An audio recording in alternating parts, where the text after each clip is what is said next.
Wise challenge that I found on Music Weeklies, and which is like it's a Twitter thing that where they host challenges every week, and you have to write music based on a prompt. Hold on, let me log into something real quick here.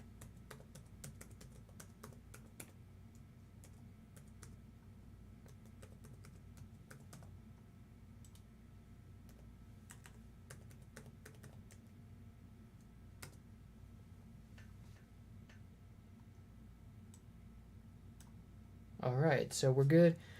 Let's see. Yeah, so we're taking this challenge where David Wise has written a theme, and in a sort of NES 8-bit fashion, and put it out as a MIDI. And so the community now has to write it as a modern composer would. And so I thought we'd take our own spin on that and write it as if it were written for the SNES and put in the game with DK2 instruments, but also restored. So let's take a look at the theme that we're working with in case y'all haven't heard it.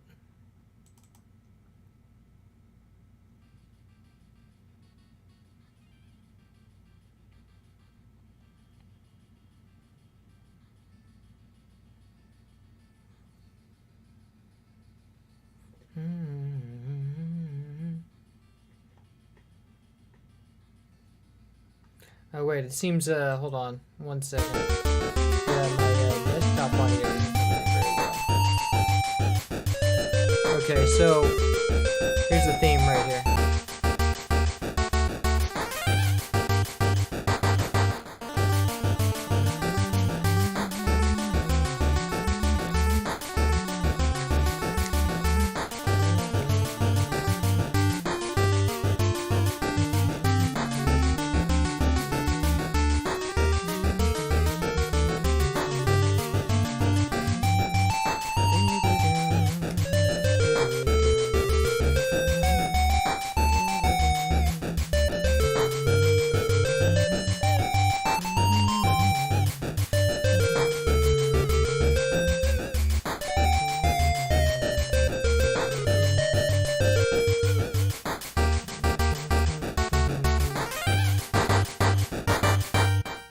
Cool. Yeah, so that's again that's Music Weeklies on Twitter.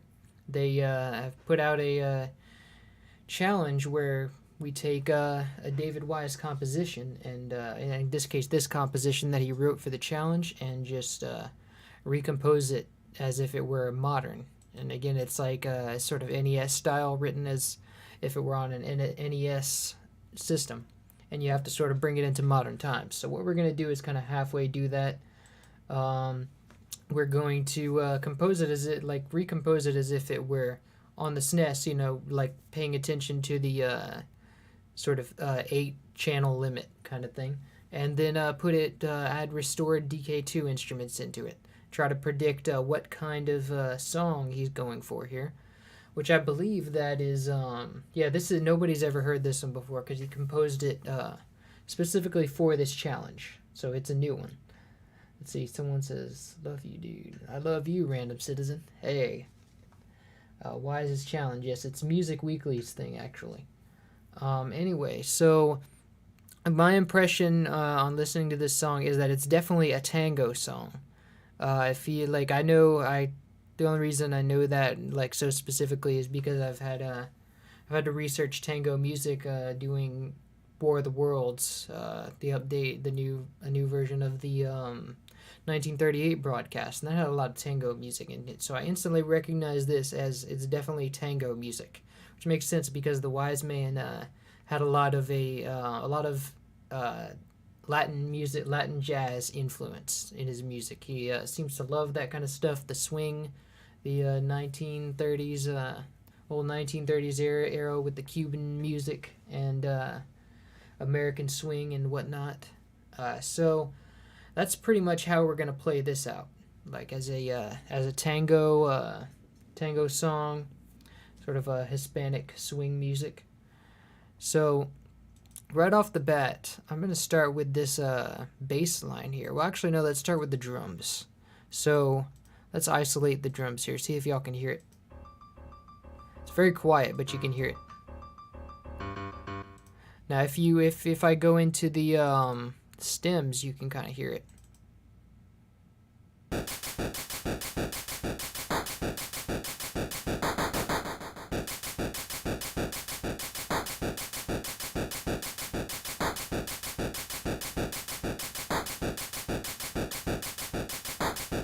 Cool. Yeah, so that's he used, now that kind of drum beat sounds familiar to me. I remember it from he used something like that in Bonus Room Blitz. So let me see if I can pull it up. No, that's not it.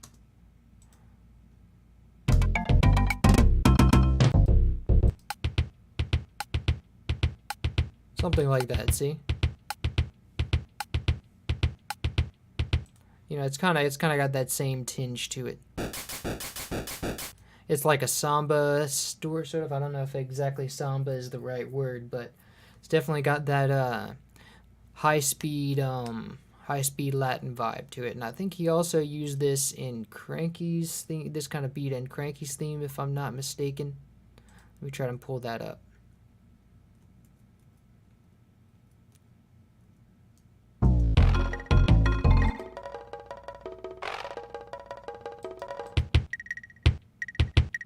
Yeah, see, it's kind of the same kind of beat.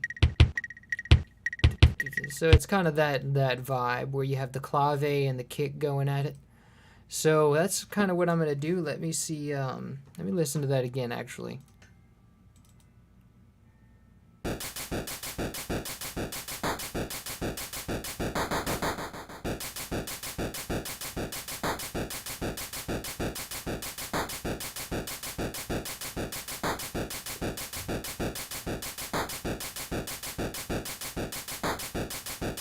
Yeah, so it kind of reminds me of the drums in Bonus Room Blitz, where that middle section. See, we have the high clave sort of instrument here, and then the kick way down here, and then sort of like a timbale over here. So what I'll do is, let's see. It looks like we have a. I'm gonna zoom out here and see what we can see.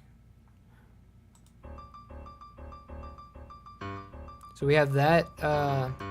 Actually, I'm going to analyze it. Well, no, it's better off looking at it here. But let me raise the velocity so you guys can kind of hear it, because it's kind of hard to hear. I see the levels are low. Oh, here we go. So let's check it out. It's like.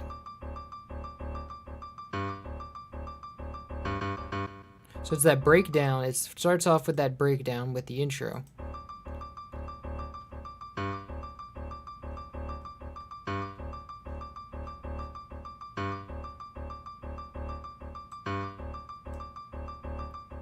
So see, it looks like all these bars are pretty much identical.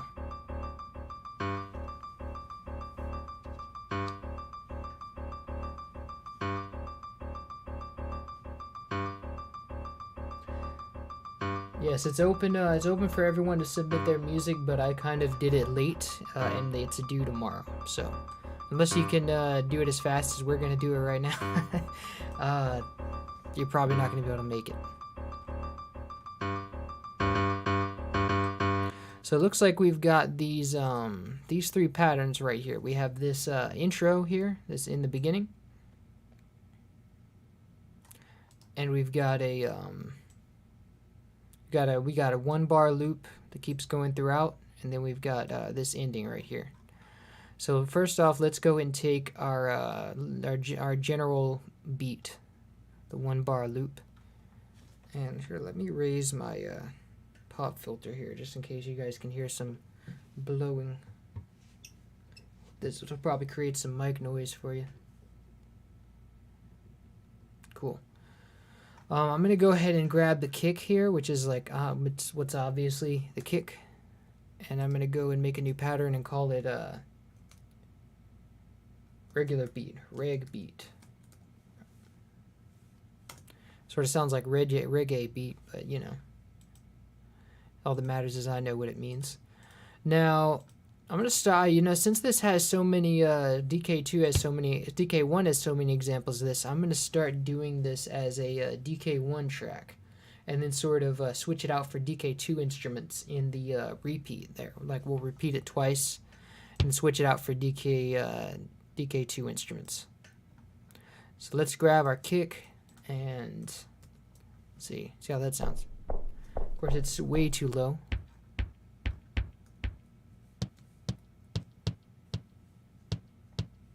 But I kind of liked it when it was lower like that, when it was down to. And in DK1, he usually uses a for these kind of beats. Let me see if he uses a low kick.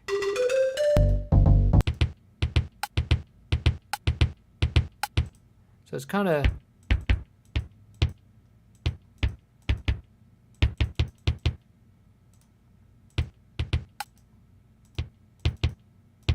a G in that one, and then in see Cranky's theme, wherever that is. Yeah, it's kind of always a G, so let's make it a G.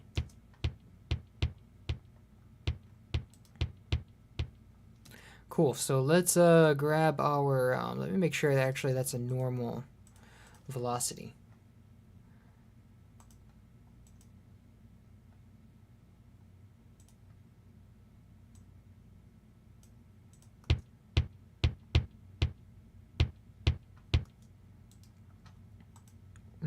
So now we're going to take our clave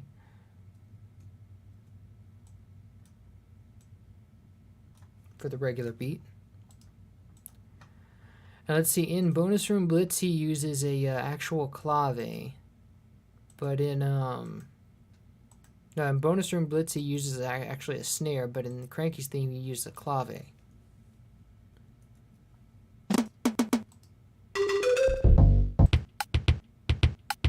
See, that's like just a high-pitched snare, which is doesn't really make any sense because there's no Latin percussion that I know of that makes that sound.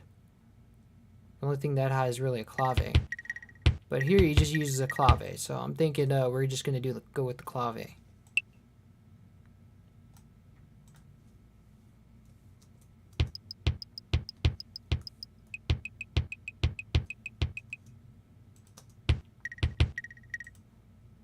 And here it I think it's like a B.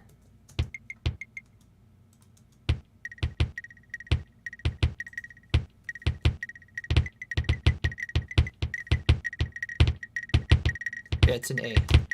Okay, cool. So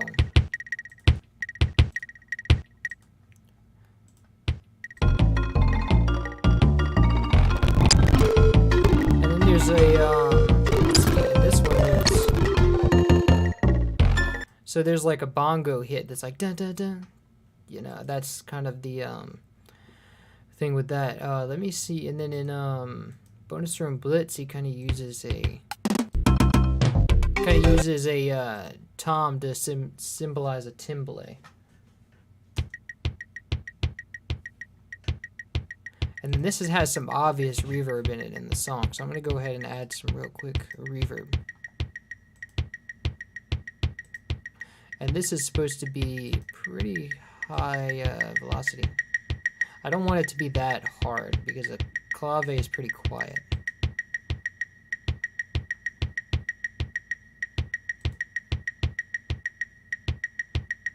Cool.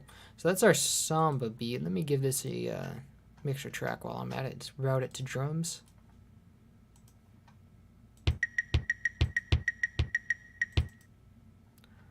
And then, let's see, I want to try using the tom. That one sounds the most like a, this tom sounds the most like a, what do you call it, timbale. So let's use that.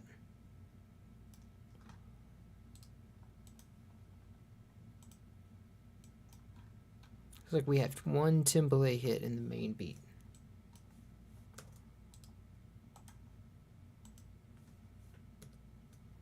Oops. And it's definitely not supposed to be. I'm going to put it at C5.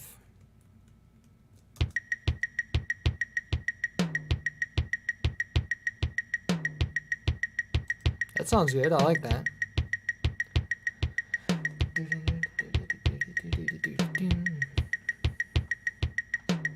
Yeah, that's rocking. I like it. So now, let's see. We'll start by copying down the meat of it and then kind of expand upon it. Once we got everything down, so I can kind of see, oh yeah, this would go good here. So I can see it in the context of it. So rather than, because if this were, this is going to be expanded beyond 4 channels, I'm probably going to want to have some congas or bongos in there somewhere, which would mean that I would have to write my own pattern, which is perfectly fine for this challenge. I just want to make sure that it works in the context of the full composition. So we're going to go ahead and move on to the bass, and which obviously it's going to be, it's going to want to be a acoustic bass, because that's kind of what they use in Latin jazz, just like regular jazz. So let's go and find first empty and make it bass. So let me just copy this bass line.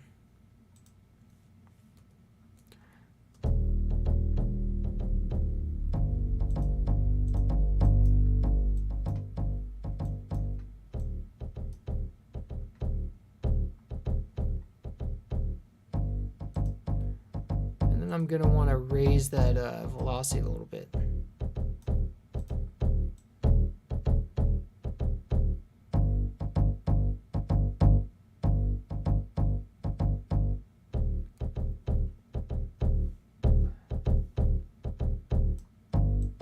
Looks like we got quite a bit of looping here. We got this intro, and then we have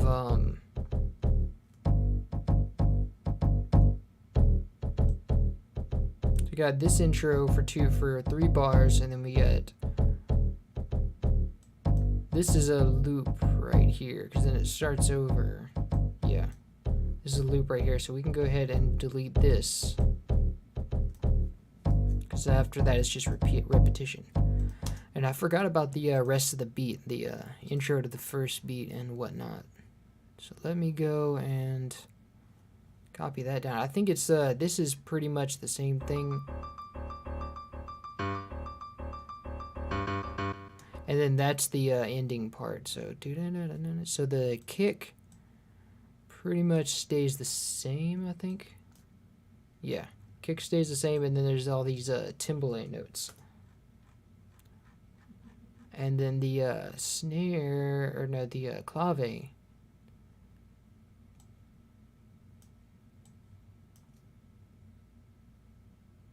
Kind of does something different. So let's go and copy the clave.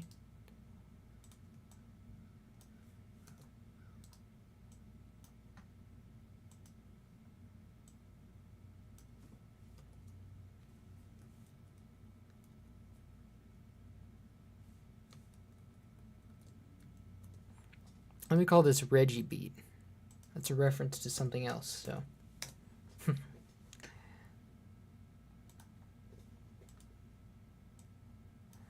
Copy this right here, and let's go grab our timbale pattern.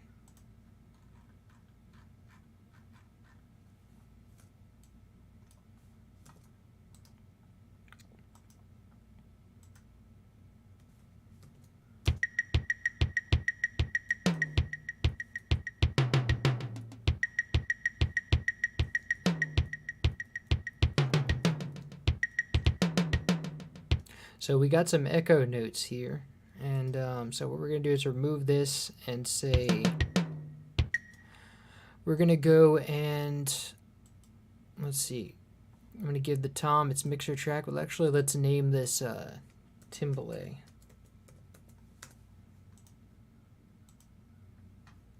And let's say that we have a delay here of 1 step.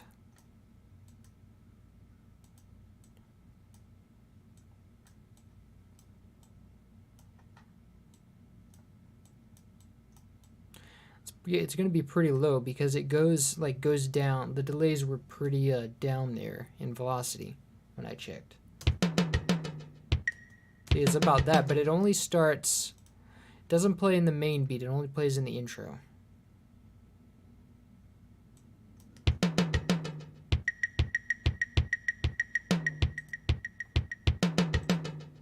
Forgot about the velocity on the claves.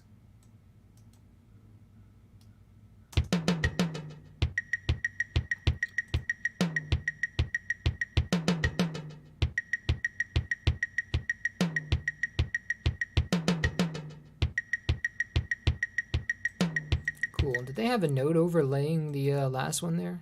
Because, oh wait, I think it went around the other note. No, wait, it actually went over it.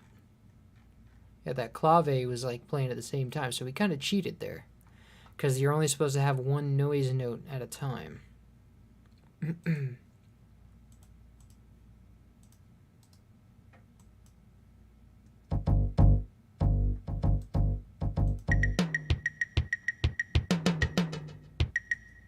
Cool, so now let's grab our ending beat.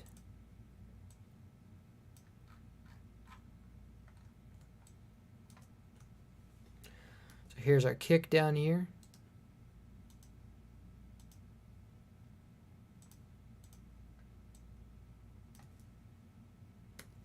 Da-da-dum.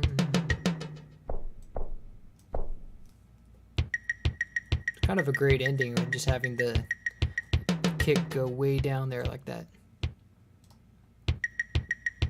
So let's scale this velocity up to normal. And maybe a little more.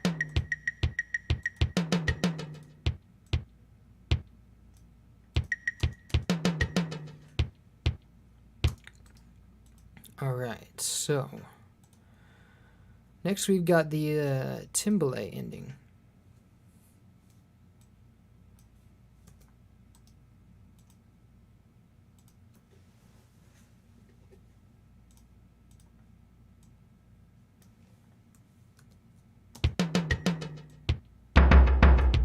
Woo!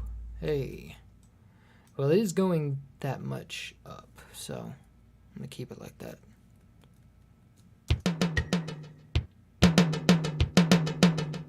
But it's kind of too loud. I think that's a bit overboard. Because we're going to be peaking like that. Yeah, see, it's like, it's peaking. So we're going to have to turn that down a bit.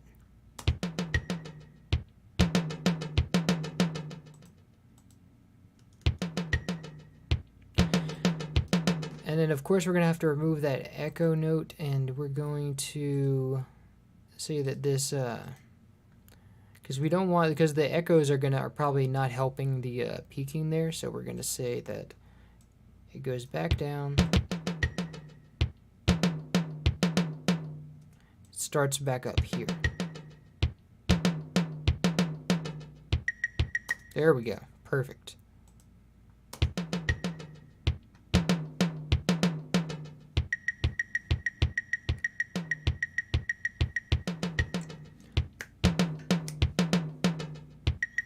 Very tango-esque. So let me see, is there, yeah, there's a clave rhythm here.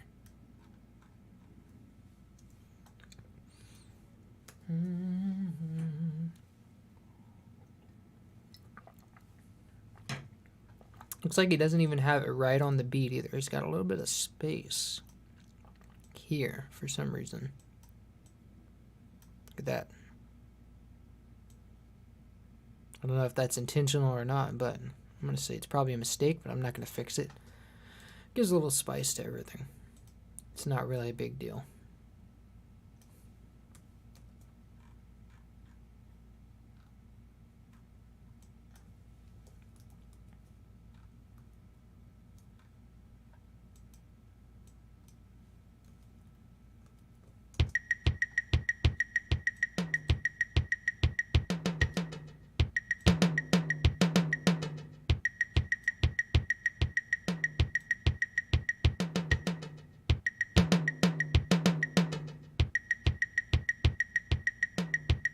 It seems like he kind of shuffles. He gives it a little swing. Yeah, that's right. He's delaying these notes because when you have a swing beat on the 2 and the 4, you give a little bit of delay, but he's only got a slight bit of swing here. Ever so slight. And he doesn't have it on the main beat. He just has it on the, it just swings a bit on the ending. So, I don't know what that means, but we're going to keep it. So we got that, we got our bass.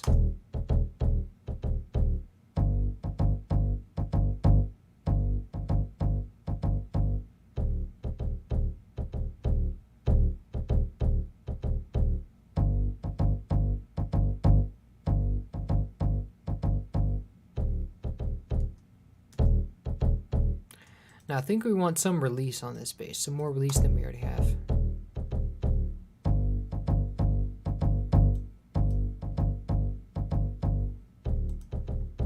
Yes, definitely.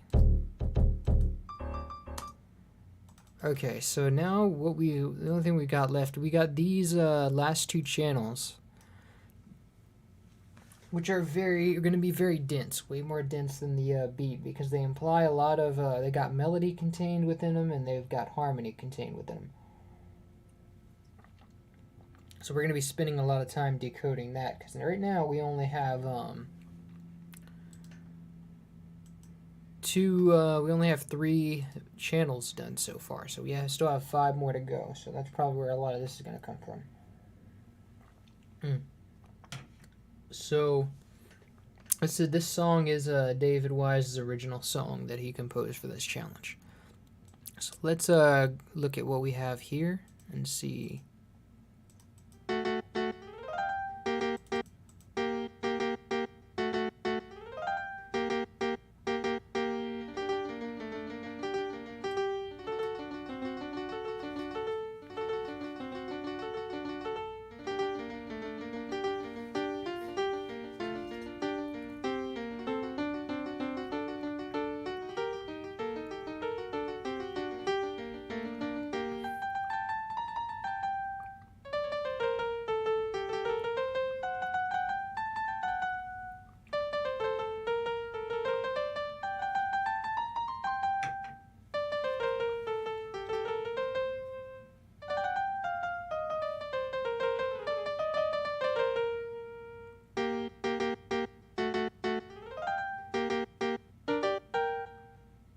Cool. So it looks like we've got a in the beginning you have this rhythm playing 6, and what that is as I interpret is the entire band just kind of playing staccato notes to give a big climactic opening. So what that means is that all the instruments we would have just hitting that those first notes, and all the rhythm instruments anyway, just kind of hitting the first notes on unison. And this glissando is what's interesting, because as I interpret this, it's like it's a sting note, like you have a violin or something going da-ra, and then this is supposed to ring out. It's supposed to ring out like all the way out. He's just kind of establishing it. It doesn't really make sense that it stops right away. It's sort of like a da-rum. It's a lot of times you hear that in tango music where you just have the sort of accenting that hit like da-rum. So we're probably gonna make that some kind of a violin. Here's where I have to decide what I want my main instruments to be, because they never really establish in Donkey Kong Country 1 a true Latin sound set. It's always just whatever sound sets he has to work with, which is usually in the there's about 2 Latin style songs in DK1, and both of them use the pan flute as their lead. So I'm thinking of making this for the DKC1 section. I'm gonna make this probably this thing will be the pan flute's doing. And then and then for the rhythm instruments, we always have a marimba. So I'm thinking the marimba will play the harmony, and then the pan flute will play the melody. So that's probably going to be my game plan as of this time. So hey, what's up, Orange? Yeah, we're just doing this. We're doing this challenge where we recompose a theme that David Wise composed for the challenge. I recognize the same bass sample from DKC on Bug Fables. Bug Fables. That's weird. Hold on, let me turn on my AC real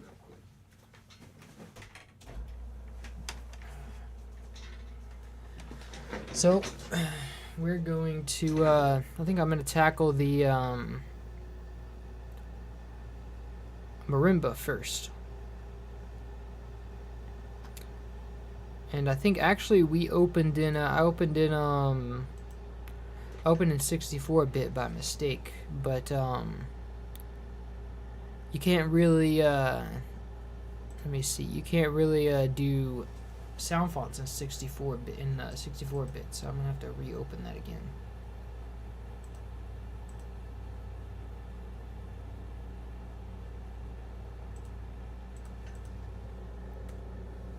Let me save this in my personal projects gallery.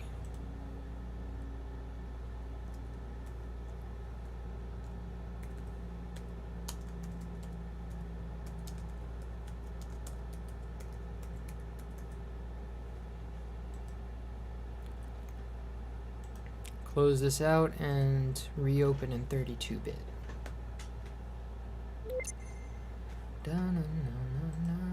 I almost missed the challenge too, man. With the hurricane coming, I thought I was gonna have to evacuate, and then I didn't have my headphones yesterday, so I couldn't do the stream yesterday. But looks like the hurricane is gonna totally miss us, or like not totally, but mostly miss us. I'm gonna grab Fruity Sound Font Player, load up the marimba.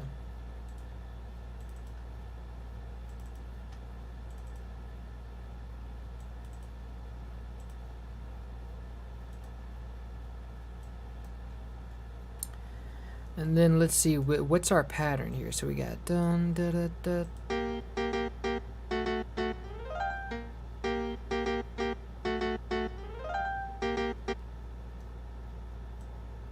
So we got this intro right here, then we got this going on, and then and these are echo notes, so we really don't want to copy those.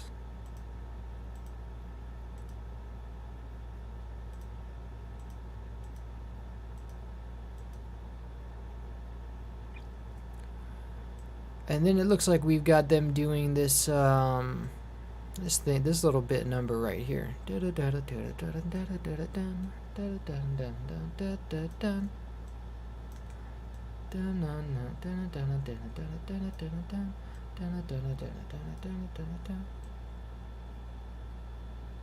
then that pattern, well, no, it starts up again for 2 bars, then it ends. And so then we've got that going on, and let's see. Yeah, so that's pretty much the first line that we're going to work with here. So let's make a new pattern, call it marimba.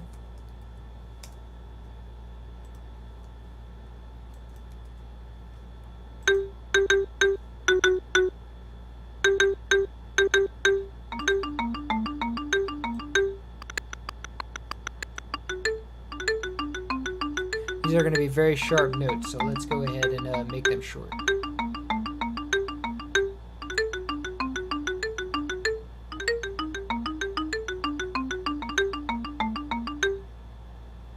Cool.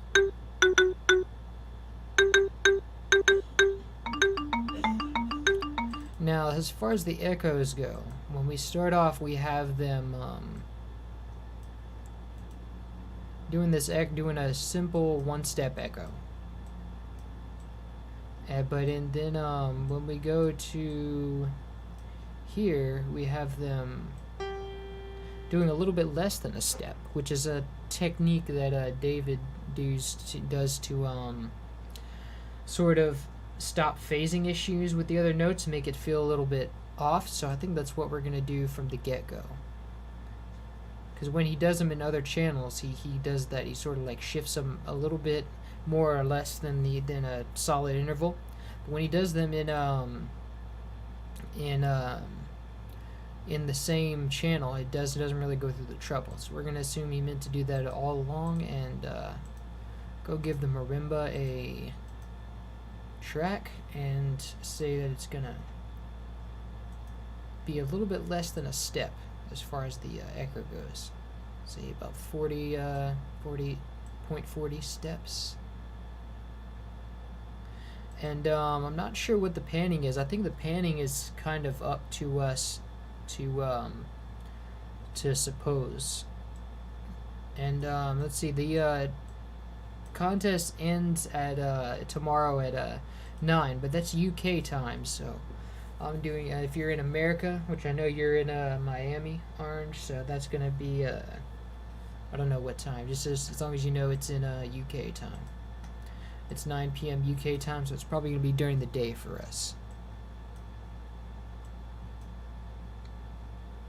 So anyway, we're gonna let's see what did the what was the marimba's panning in bonus room blitz. So to the right a bit.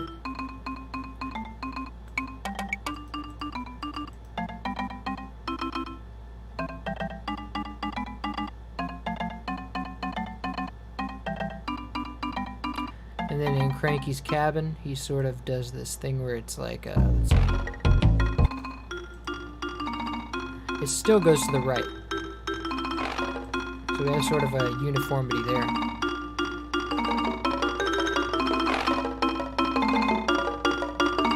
Cool. So we're going to say that it goes about 31% to the right.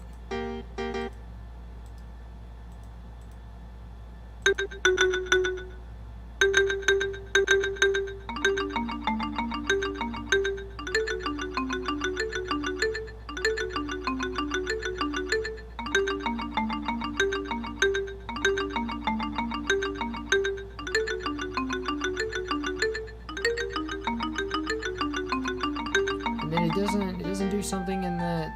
Okay, so there's a little bit going on at the end there.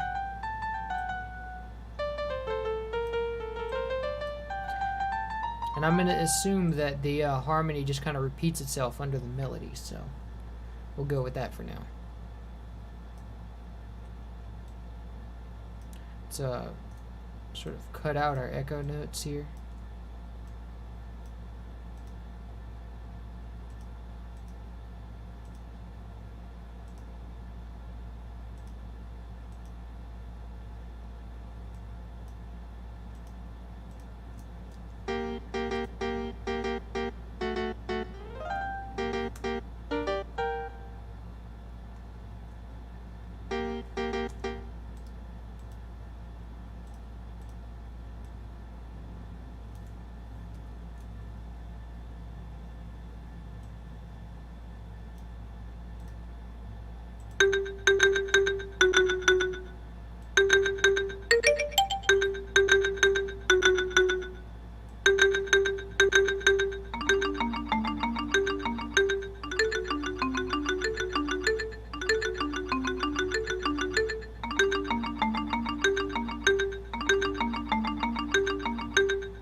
Cool. So that sounds pretty good. Now let's add the other layer to that. Which in, if we go here, it's a sixth. So we got A sharp to A sharp. And then we just have echoes, so nothing there. That's a solo. Got the melody doing its own thing. Wait a minute, this is, because... Okay, so that's a little melody right here, so that's something we have to remember about. But then here it goes back to doing the same thing.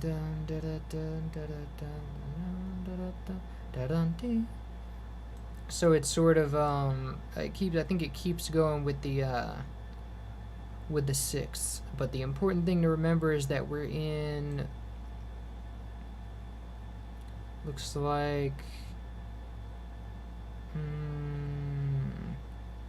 well, the downbeat is in, it looks like A sharp. we're in. Because we have one, or because I know this for a fact that this is the 1 chord.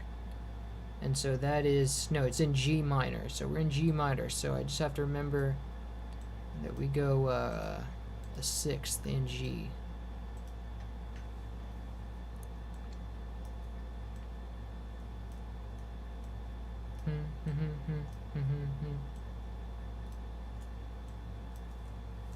Take this and say dun da da da da da dun.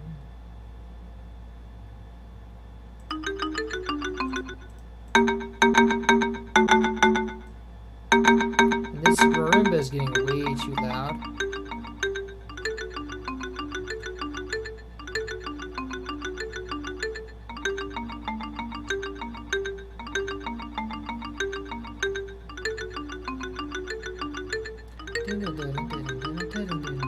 And just if anyone's interested in music here, let's go over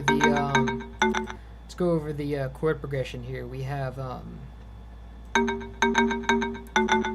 G over A sharp, so it's the 1 1 1 7 7 1 1 1 1 7 7 7 1 1. And I'm gonna go ahead and say that he probably intended to have a downbeat here, but it was interrupted by the melody note.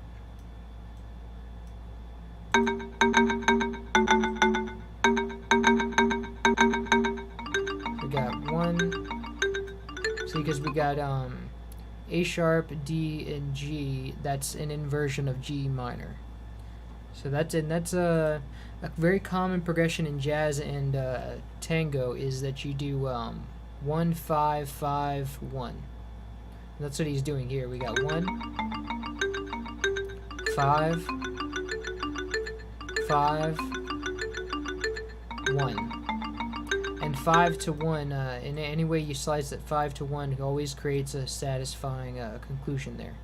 It's a very simple jazz progression.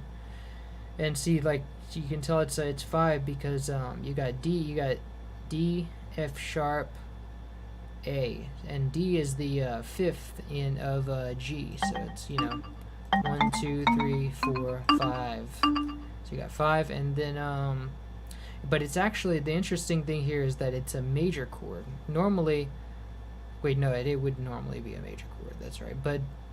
No, wait, but not in minor. So we have a minor, we have a G minor, and then we have D major. So he's kind of breaking the scale here. And he's using, what is this? The 1, 2, 3, 4, 5, 6, 7. He's using the sharp 7th, which is interesting. It's probably a trope, a tango trope that I didn't know about.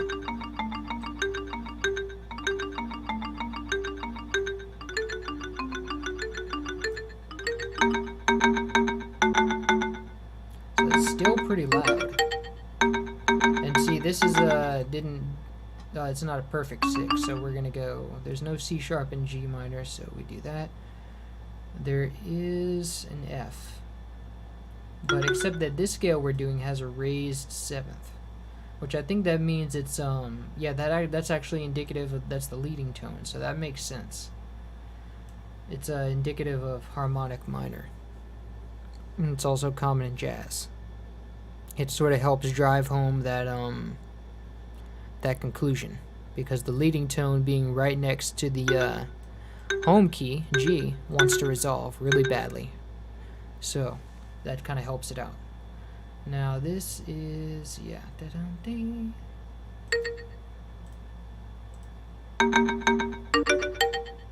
But I don't think he uses that here because we're not trying to resolve. We're just trying to make a conclusion. It's part of the melody. Yeah. So I'm pretty sure he actually does that. Let me see. Yeah, he does do that. He uses G. Cool. So now what we have is the melody. So let's go and grab our pan flute. Actually, let me see what y'all are...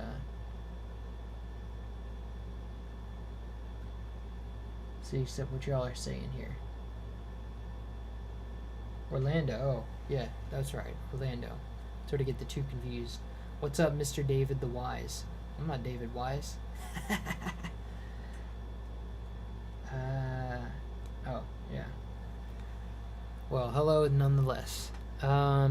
So what I'm going to do is drop our pan flute here if I can find it. Alright, here we go. Pan flute. Now the first order of business is this this little stinger right here. So we have this little bit of melody. I'm not sure yet if I want to have the pan flute helping out the marimba on this thing except for when it goes to the because what I might do is actually I'm gonna go ahead and do it, and if I don't like it I'll mute it out.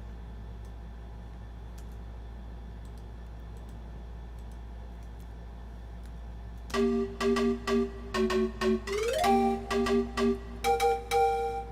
think it sounds better in this range right here.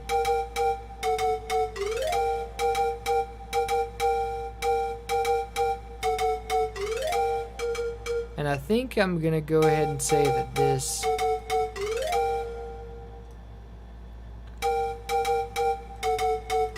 actually I'm gonna go back, take a step back for a second.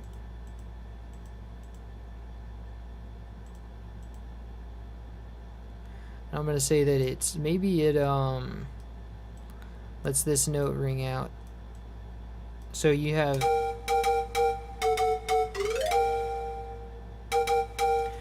this sense of like okay, it starts out with everything firing on all cylinders, dun, dun, dun, dun, dun, dun, dun, dun, and then it takes the pan flute takes a break and lets the marimba do its job, only to come back in with that final conclusion with dun dun dun.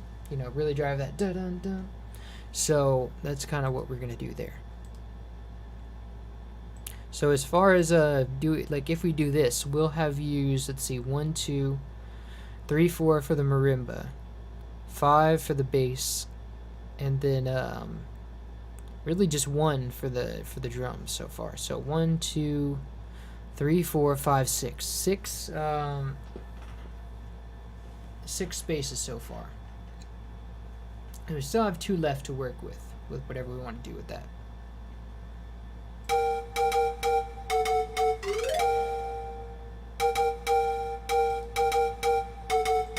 And then we're gonna have the pan flute take a back seat and let the marimba do its job, and then for a little while, and then we're gonna bring in this melody here.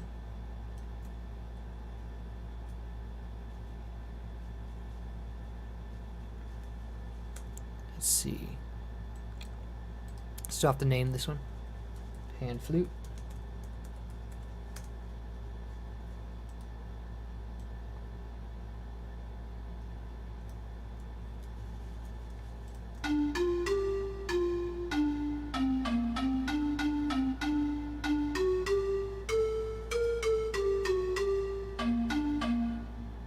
Yeah, see, he's using that leading tone here. That's kind of what gives it that whimsical sound.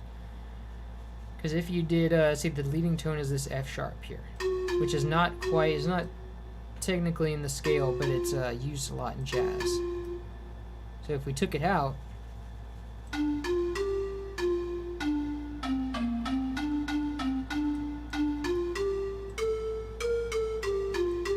it sounds much more normal.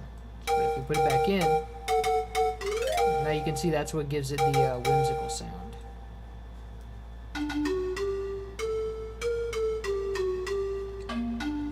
And it also sort of drives home the conclusion more.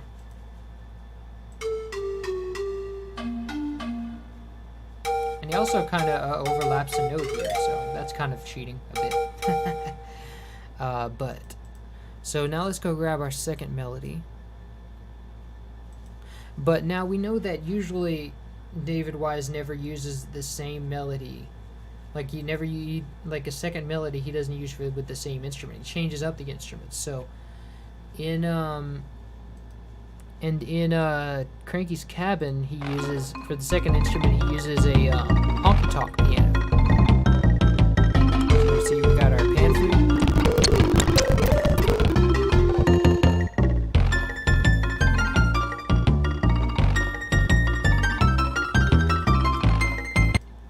because that's kind of a lounging piece, I don't think it really fits for this. This one's more energetic, but I think it would be much better if we used this one from Bonus Room Blitz, where he uses the guitar. It's sort of like a Spanish guitar anyway.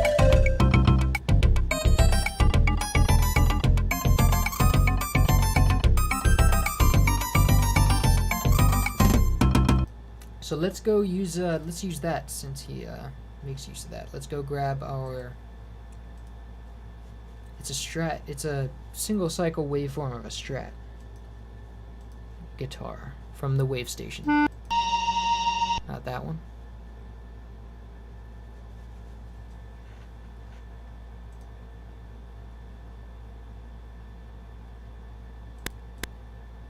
Jazz guitar. And so for our second melody, let's go grab this one. And I might want to even split these two, because he uses, a lot of times he uses 3 leads actually. He had that Kuika thing in Bonus Room Blitz, the which was actually a monkey sound. Sort of doing a Kuika line.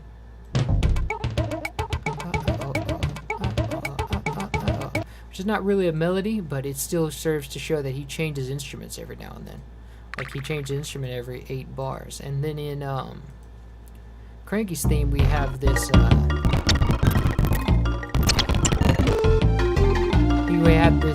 strings come in. So he always introduces a new instrument. Always kind of introduces a new instrument. So I think that's what we're gonna do here. We're gonna let's take this I want to hear how this plays out first.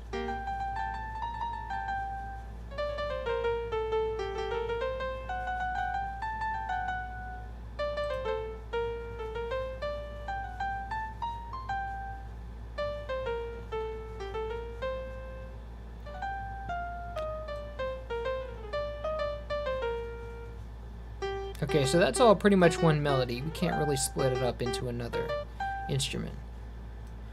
But I almost forgot to take the pan flute and give it some wait, did I actually give it a thing? No, I didn't. So we're gonna take the pan flute and give it that same delay.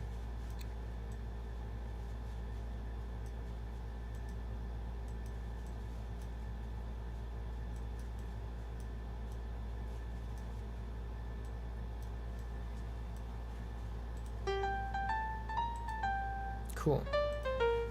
And while we're at it, we're going to do the same with the jazz guitar.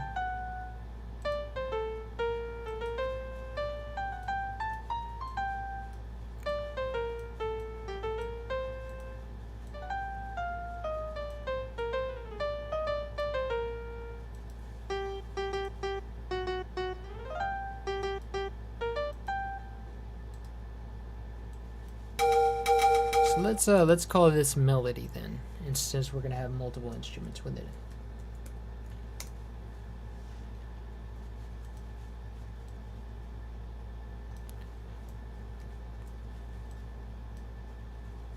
This was a mistake, I think. That's annoying. So obviously we have to make our envelope first.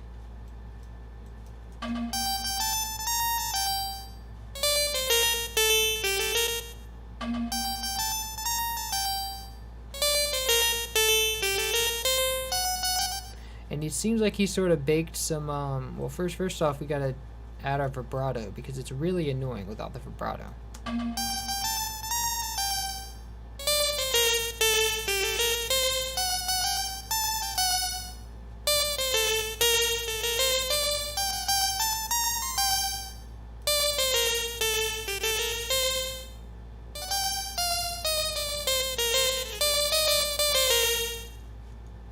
And I think it feels like he baked some delay into here as well. Oh, no, wait, no, he doesn't.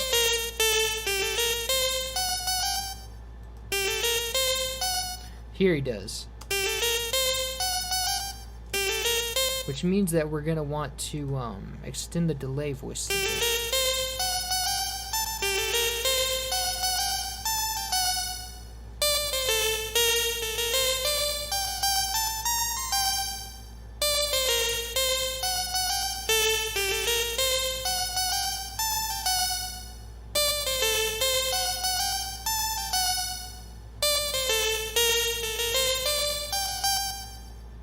let me actually take the take a measurement of the delay there.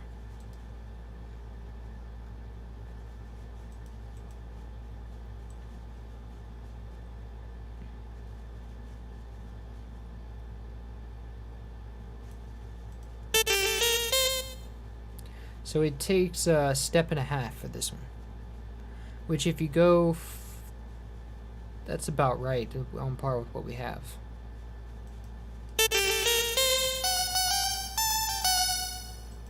It just sounds so reverb-like when you give it this much. Yeah, that should be plenty right there.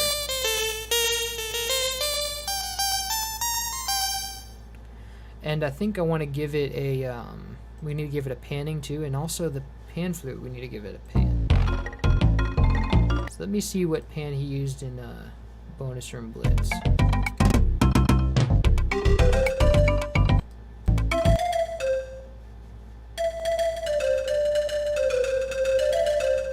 He used a slightly right pan.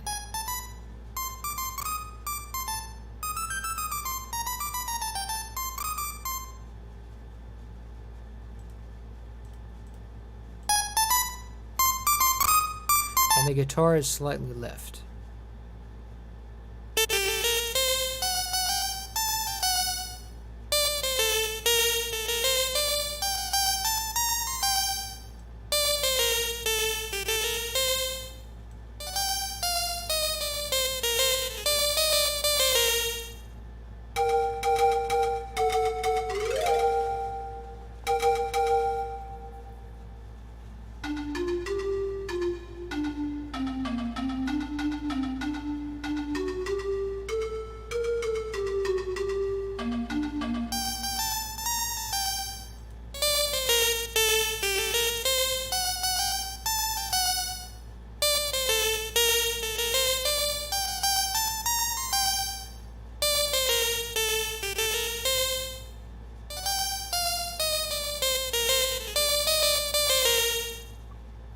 Cool. Now for the ending, I think what we really want is like for the guitar to join into the climaxing.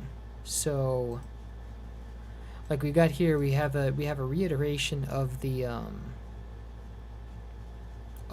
of the beginning. Dun dun dun dun dun dun dun dun dun dun dun dun.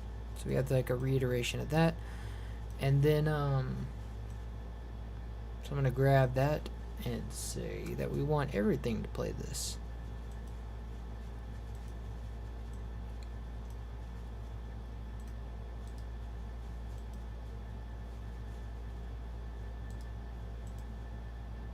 Actually, wait, we already had it played here. So let's say we're gonna find a way to make the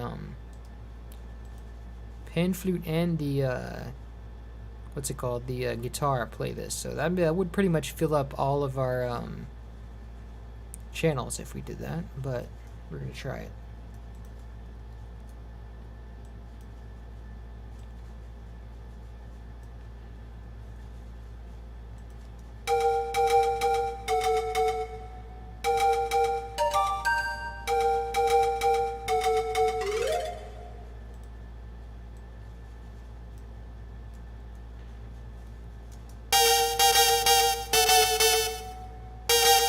It just doesn't sound right.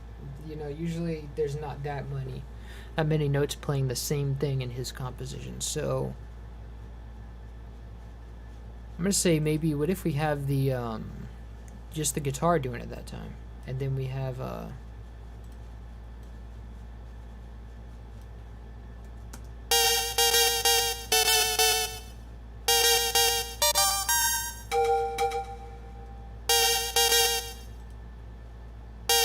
but it just doesn't sound good on that part with the guitar, so maybe not.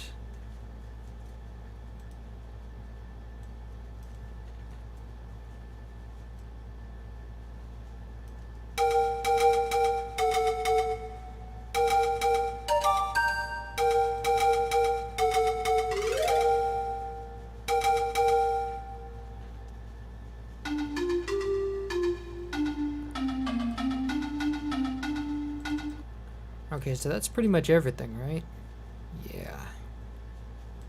So let's see how it sounds like that. Let me route everything to the proper channel.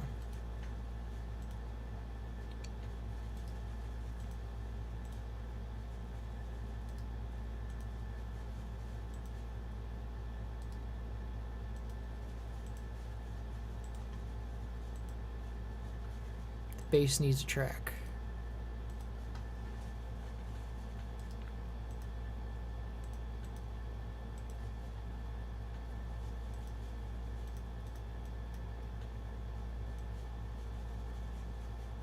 Actually, this is just the beat now because you got everything in there.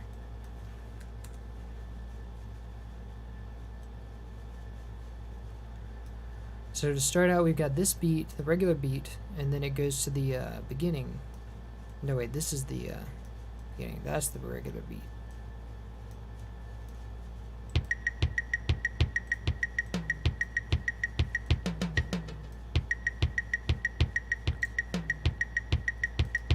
So we got that going on, and then the bass.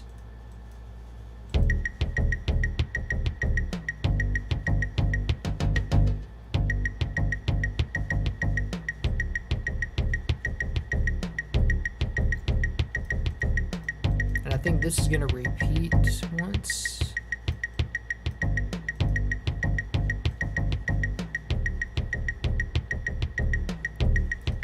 Something like that.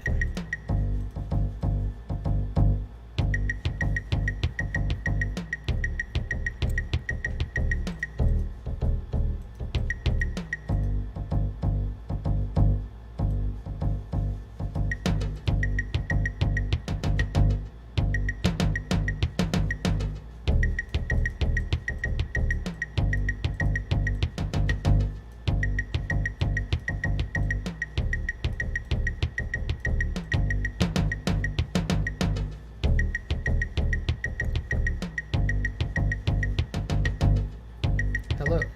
Hey, nice emojis. So this is gonna go down at the bottom of the playlist. So yeah, we're in here just taking this challenge where we it's a theme that was composed by David Wise for the challenge, so it's a new thing, and we're gonna make it sound like it came from Donkey Kong Country. That's about it. Short, simple, and to the point. So here we've got our marimba. Maybe we don't need it down that much. That marimba is still too loud.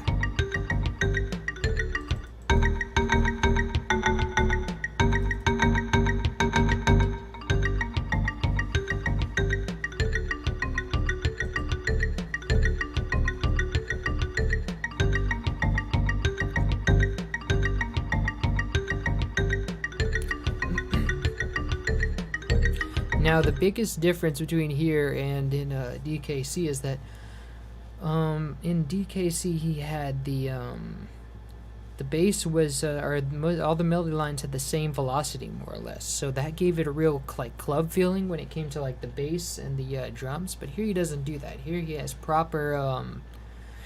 proper Latin feel, Latin or jazzy feel with the way that the instruments hit. So this one's going to be mixed a little more like a real jazz theme rather than house, rather than a Euro trance kind of thing that he usually does. So we got that going on. Then we're gonna do this melody here.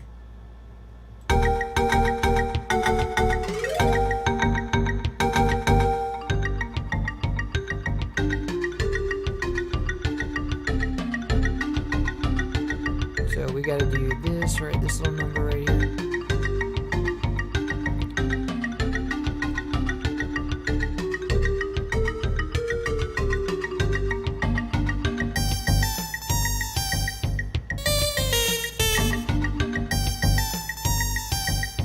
And then we have the, presumably this thing goes again.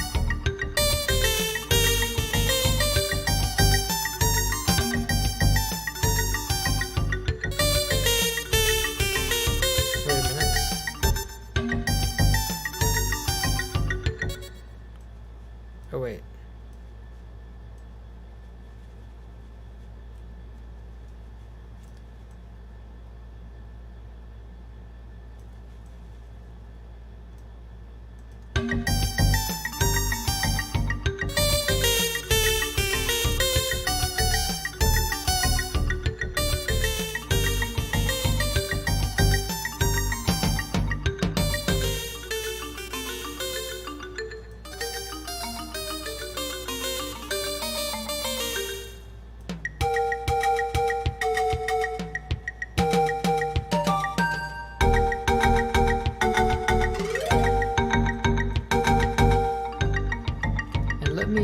cancel out all the MIDI instruments. Drop the MIDI here for reference.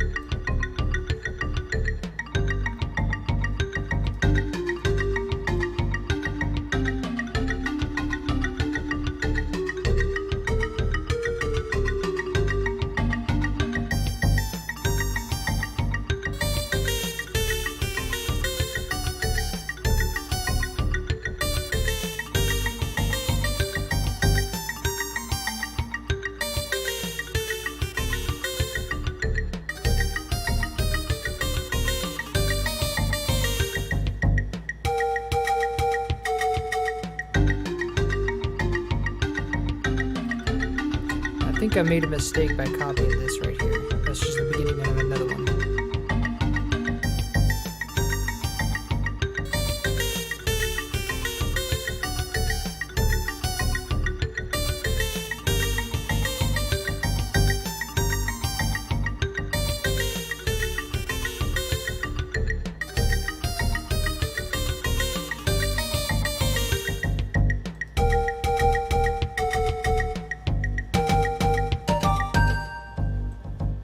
I don't know where that comes from.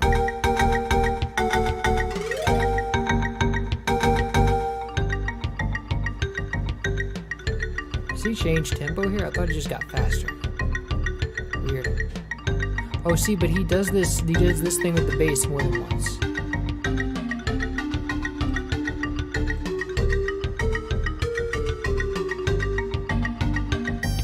But see, it is a repeat, so all we have to do is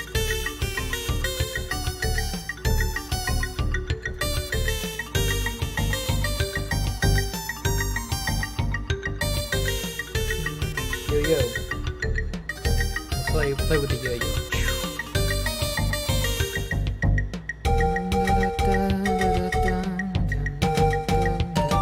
So what we're gonna do is, oh yeah, we have the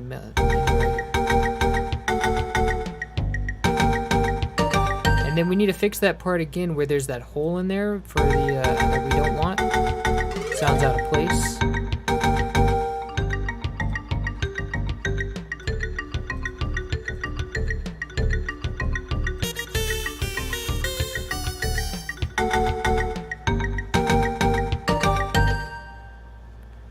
And we need that that flare again, that little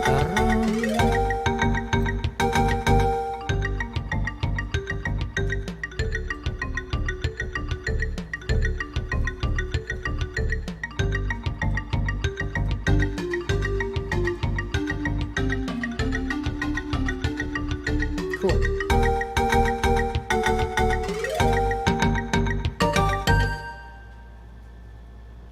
Cool.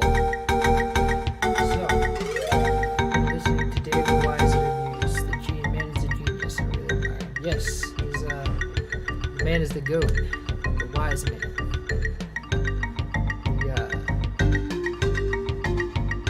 The king of swing himself. Imagine your creativity using my cool gadget.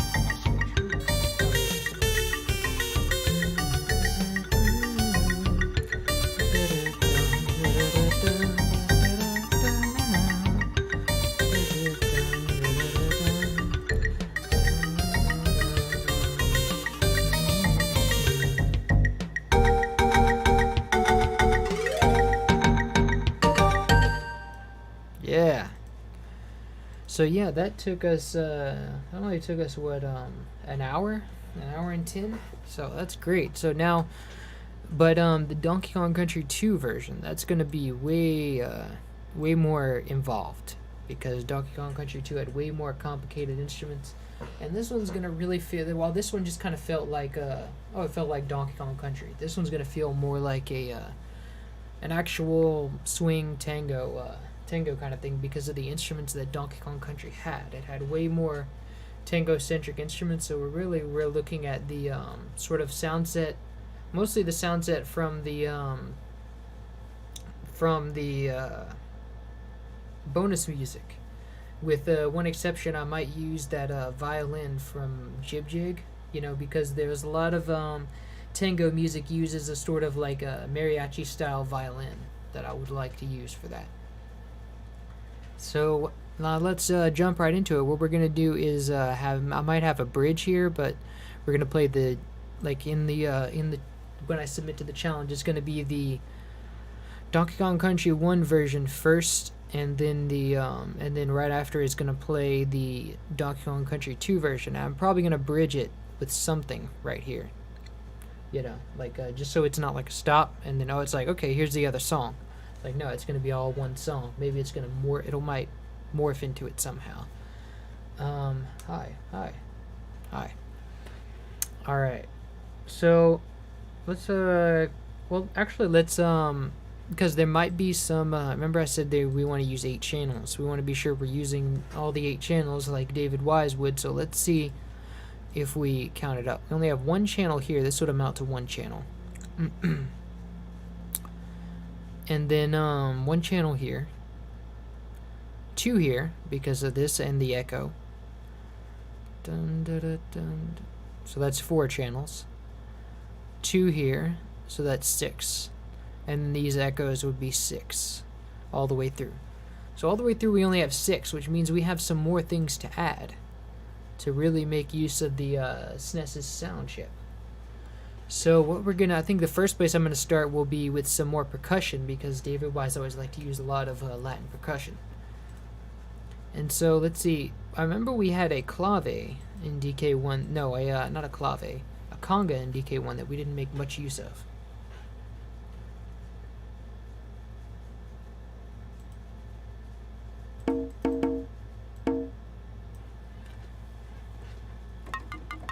And so now we need to write a conga line for this conga line. Now we need to write a conga line for this this thing right here. Let's say conga.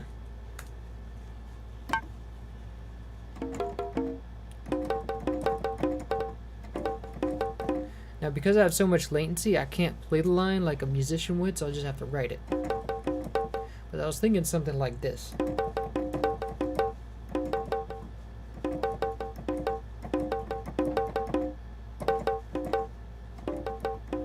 So let's just run with that.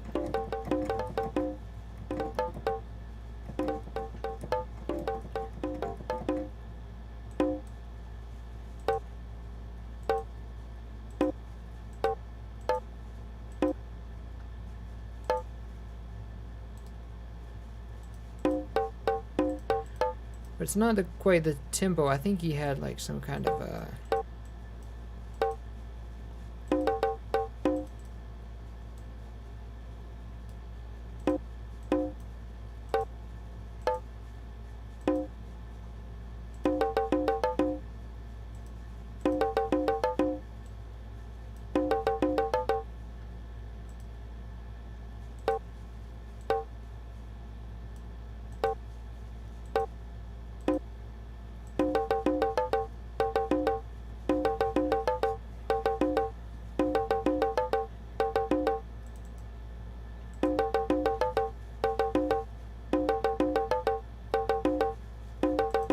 I think I want to have the delay here.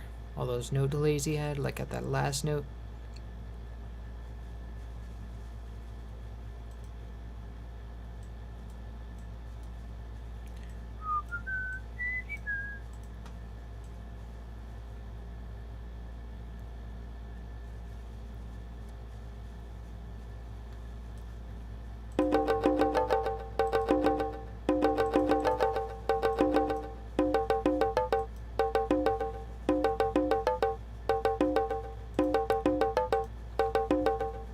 This one should be like a high velocity.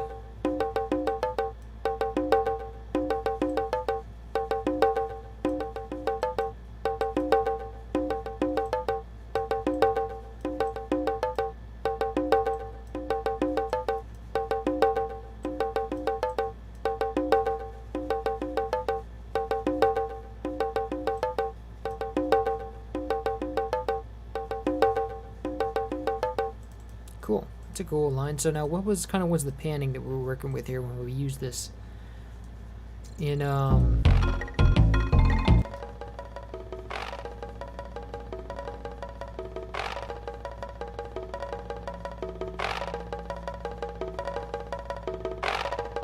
kind of to the left a bit.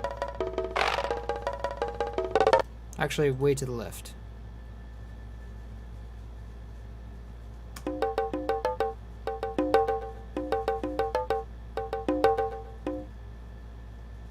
I think I want to have these up top a little more.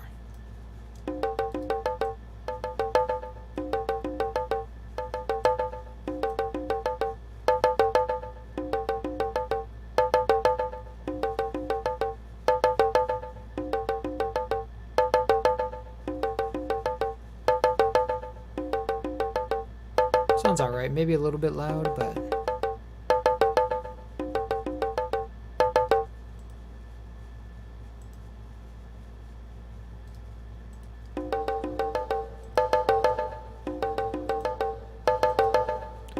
might need to bring these down.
Let's see how that plays with our main mix.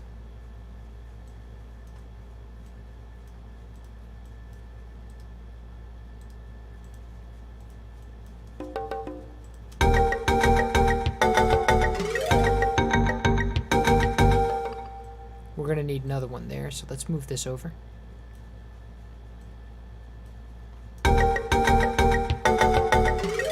And it's sort of out of tune with the rest of the mix. So let me see. I have to see what kind of frequency this note is playing.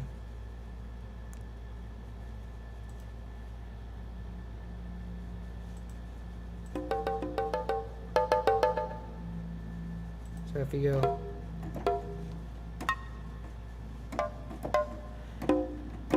So it is playing a D, but it's out of tune, so we need to remedy that.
That it kind of clashes a bit, but let me see.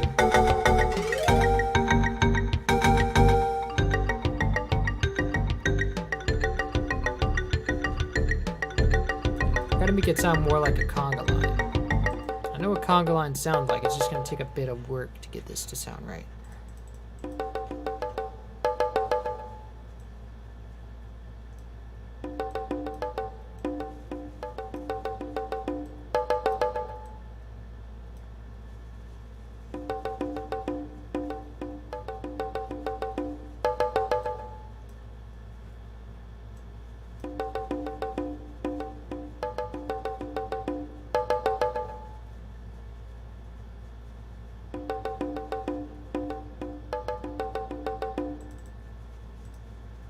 Might just be the tuning.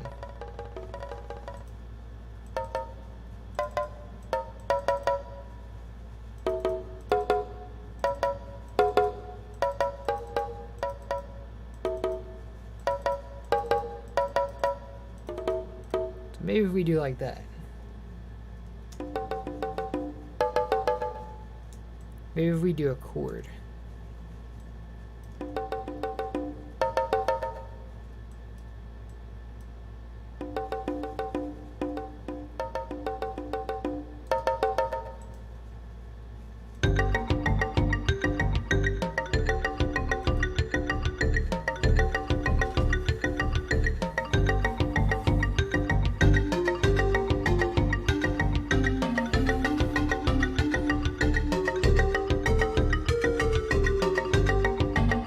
Sounds alright. Now I kind of want to intercut it with some gyro actually, because there's some spaces in there that we can fill.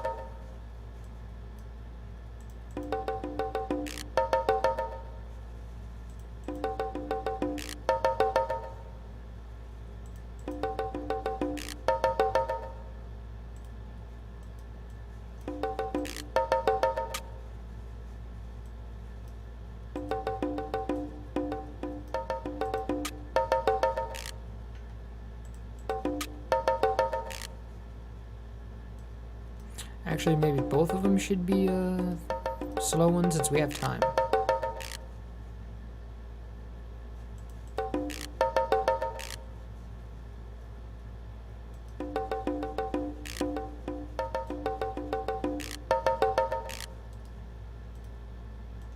This could be one. Or maybe this, it could be later on.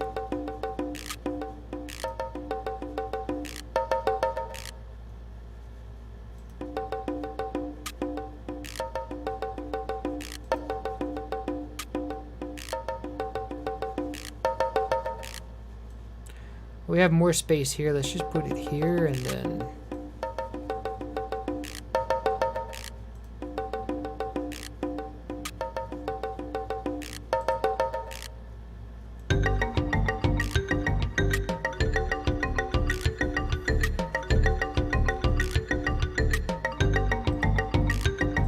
and let's give this a track to route it to reverby drums.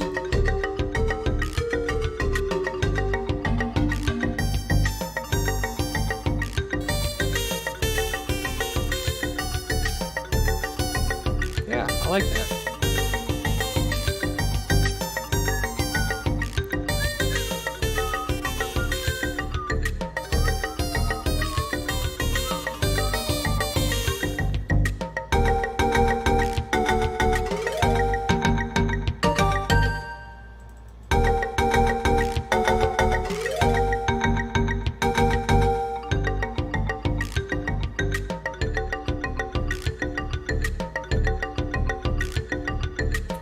Maybe the claves are 50% to the right. And the timbales are way over here to the left of the stage. Because a lot of times what Dave does is he thinks about where the instruments will be placed on a stage. That's kind of how he does his panning. So you have the idea that the clave player is over here on the right. And then you got timbale player over here on the left. Kick in the middle, or the drum set or whatever. Because kick is always in the middle, and then the bass in the middle, and then the marimba to the right, but not too far to the right. The panning flute slightly to the left, pan flute slightly to the left, jazz guitar slightly to the right, conga a little more to the left, and then maybe the gyro would be in between the conga and the what's far left, timbale.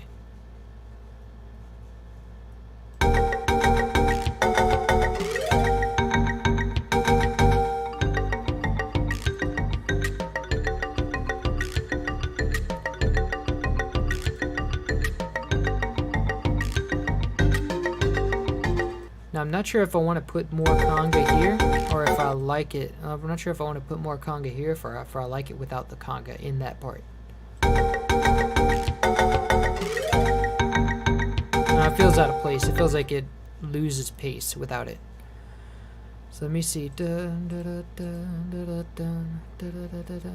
let me see. Let's try to do.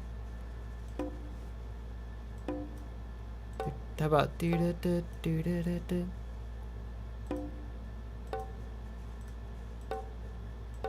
and then do.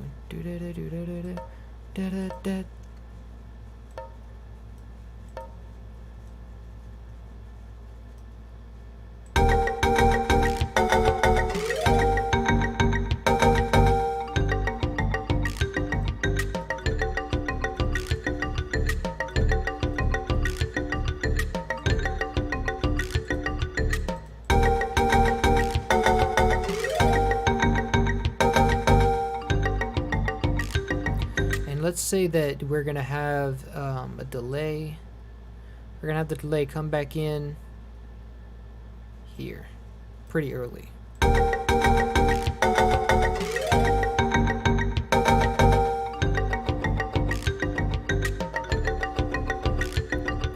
we're gonna say it has some delay in the main mix too, because we can do that because it's got like kind of a singular hit, and a lot of times when things have just like straight up hits like that, he goes and like puts echoed notes into the tracks, like echo notes right here. So we're gonna try to simulate that, but we're still only using one channel, so we have one more channel left. As you see, we're using 1, 2 for the marimba, 3, 4 for the 3 for the conga, 4 for the beat, 5 for the bass, and then 6 for the melody, or 6, 7 for the melody. So we have one more to choose from.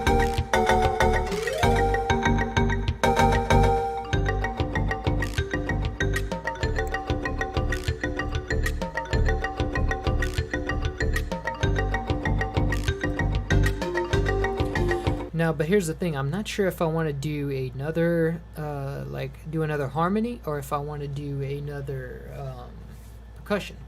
So let me look at the, let me look at the things here and see what I think.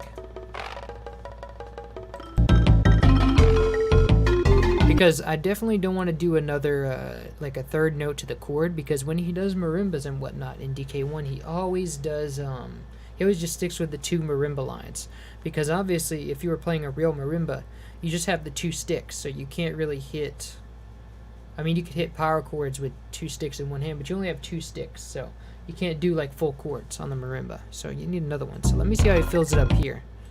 He does beat, regular beat, percussion, bass, harmony 1, harmony 2, melody 1, melody echo, and then nothing.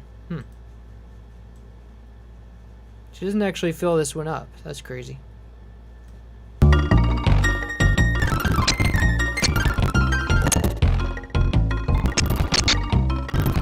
But then he comes back in with those strings later.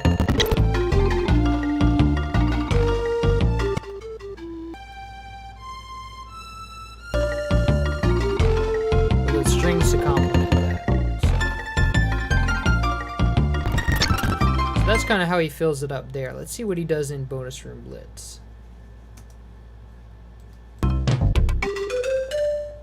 Got melody line, main beat, harmony 1, echo for the melody, percussion,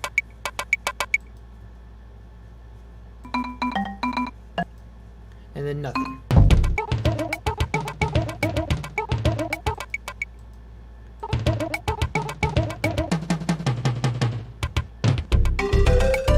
So he doesn't actually use up all 8 channels. He leaves some for the sound effects, which is smart, because every time you hear the game pause, doesn't it seem like it mutes out part of the, like an important part of the music.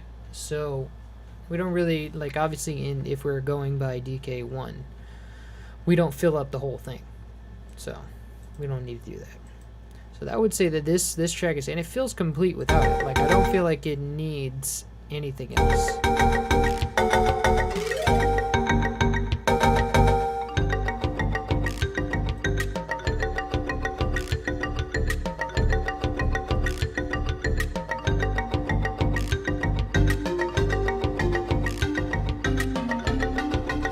But you know what we could do? We could, if we wanted to, we could add a second harmony to this, just for funds. So what we could do is we've been going in sixth for the past thing, but if we go in sixth here, it's gonna might be too far down. Let's see.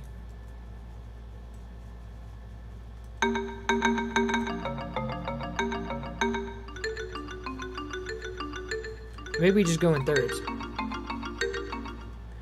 Go diatonically in chords. Thirds, of course.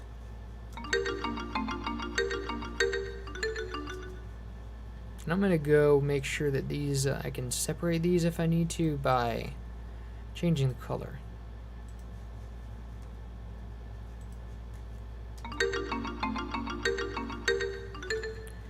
But we have to make sure we stay within a certain chord, even if we do use sevenths, so.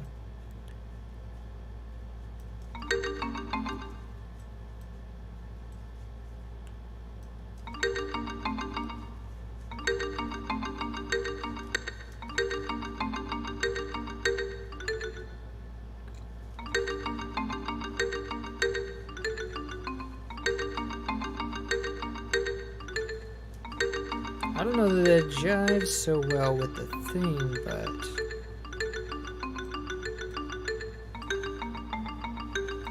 maybe if we just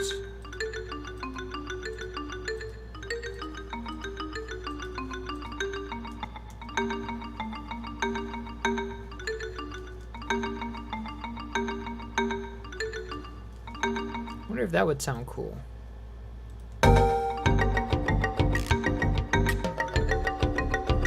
I don't know, it kind of takes away from the melody line you're supposed to be hearing.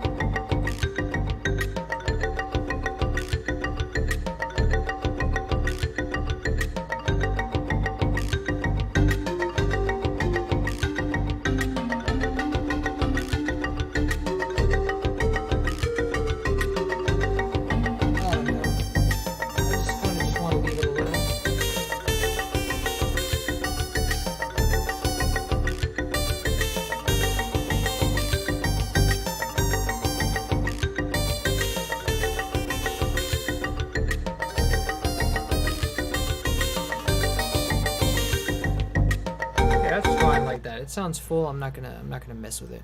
Don't fix it if it ain't broken.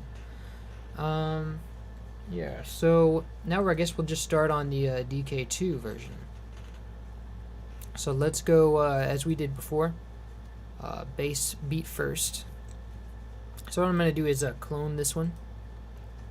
And actually, I'm gonna make it easy on myself. Just go DK2 drums.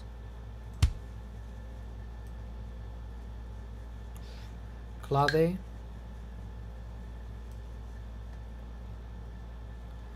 And I don't think, and they never really used anything that was like supposed to be a clave.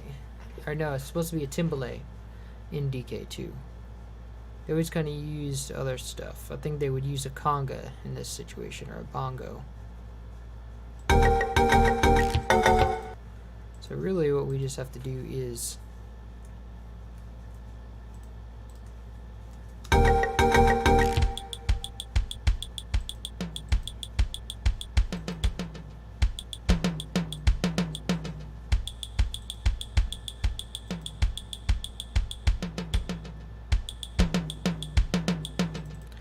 because if we go to the Latin elements of DK2, we got, let's see.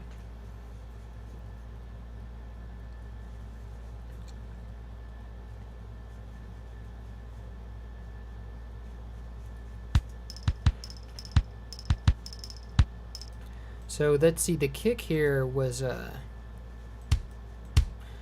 C, was just middle C, so we're gonna use that, and then and then the clave was about right here.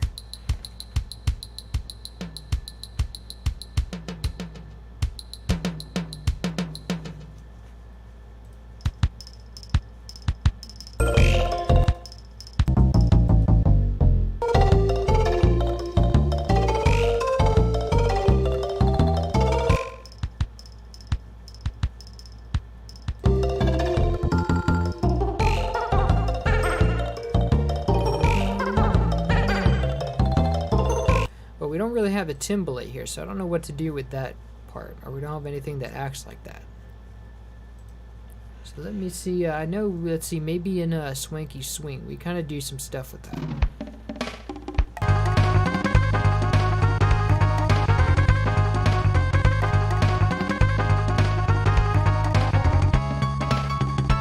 But this is really a more American thing.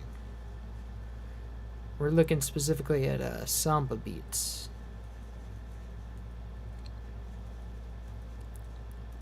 Steel drum rumba had a Latin influence. But I sort of like the clave here better. And here we had a an echo on it, which I really like, so let's use that.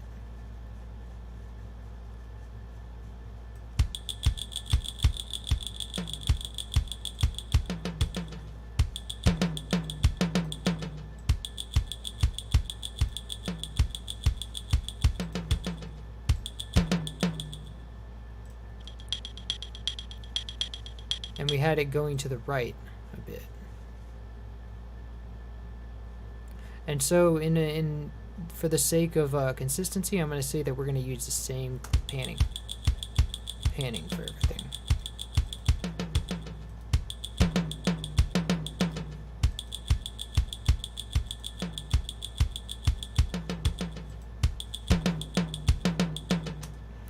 So maybe I might just use the same tom from like as DK2, like just the regular DK2 tom. We'll see. Because I can't see this being anything other than a clave. I mean a timbale.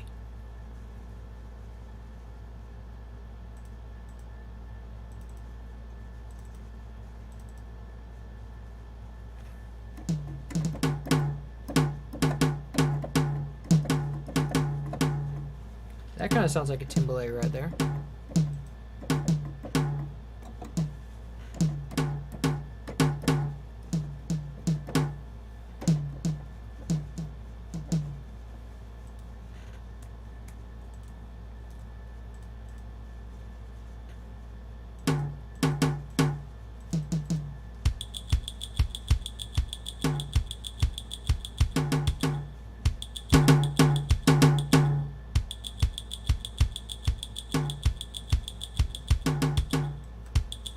Let that note ring out a little more.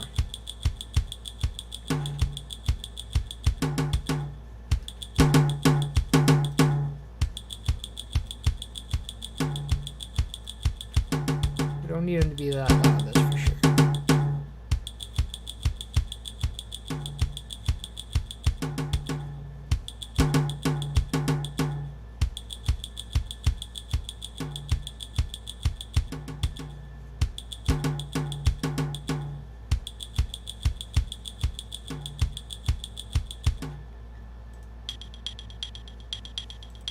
And the clave is a little lower than that.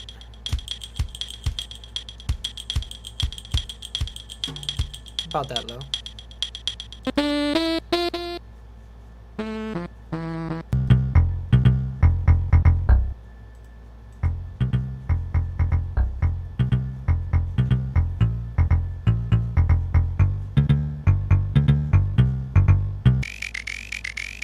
But now, see, this one, I'm not going to take the instrumentation for that, a lot of this, because this one was kind of a, I don't know, a weird song. It seemed weird to use a pick bass on a Latin thing. But I really would like to go more Token Tango style with this, like having a full band, like a mariachi style band. Well, Token Tango was really swing, but I would like to go the more mariachi route with everything else besides the beat. But I'm getting ahead of myself. Let's go and take that conga, actually. See what we can do with that. See if it just kind of translates over. Oh, wait, have to clone it. That's right.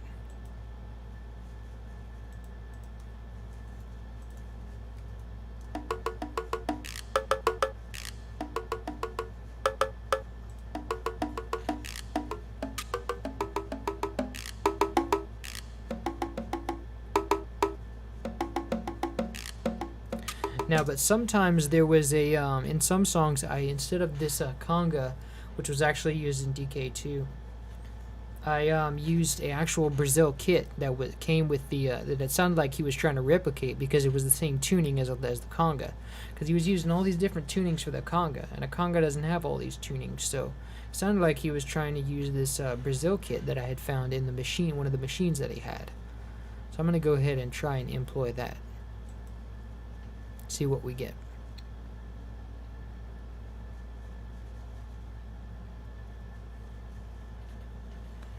Hello, handsome. Hello. Alright, so let's see. We've got drums, Brazil kit.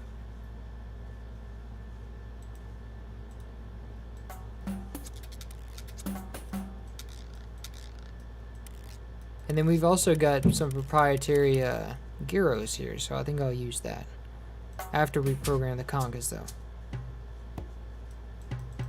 This is really quiet, so let me raise that up a bit.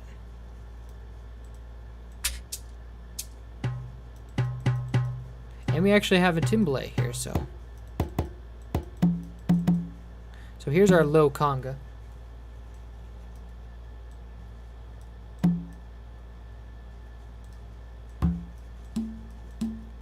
High conga, or medium conga. We want to make sure that this is on channel 1.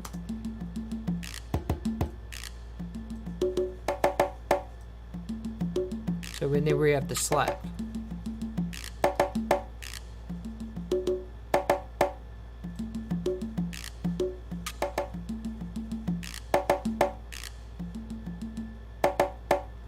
And I want these to be the stronger, kind of stronger sounding claves, or stronger sounding congas.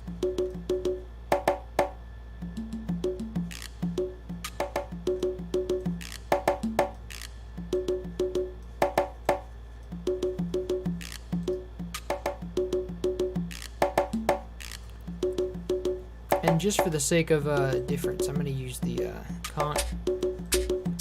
gyros that were supplied with this kit.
Okay, so that sounds good.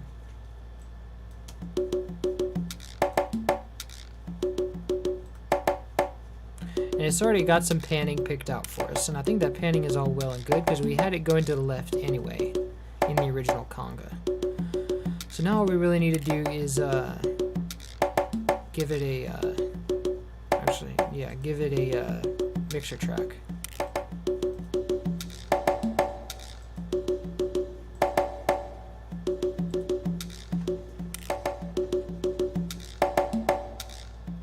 Cool, so that's our conga line. Now we have our, the bass is pretty much going to stay the same, so we can keep on using that.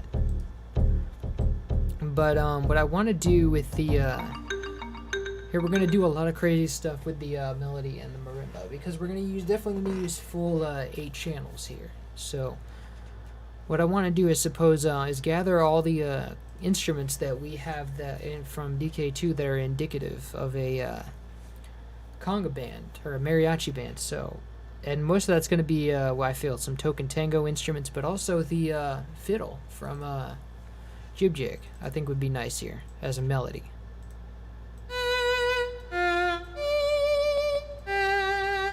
So I feel that would be nice. We're going to pick out our sort of our band, so to speak. We're going to audition our band. So we want a fiddle player. And let's see. What else do we want? Might want that guitar from Token Tango. And also those, what do you call it? That mute trumpet. Might want that.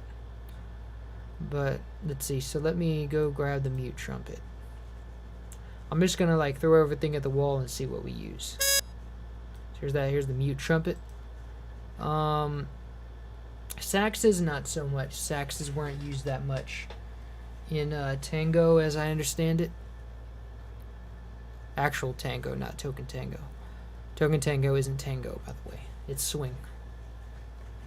So maybe a trumpet section.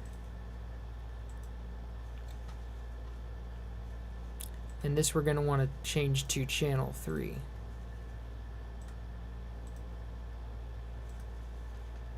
So maybe a trumpet section.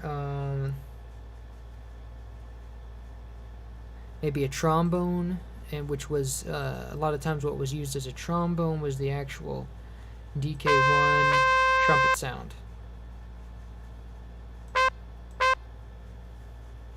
So going back to DK2, we might also want to use the dulcimer as sort of a, well, no, piano upright. It's a, in Token Tango, the dulcimer was acting as an upright piano, which was used a lot in swing, but not a lot in conga. Well, it was used sometimes in tango style music, but I think we want to kind of shy away from that, is my sentiment. And let's see what else we got.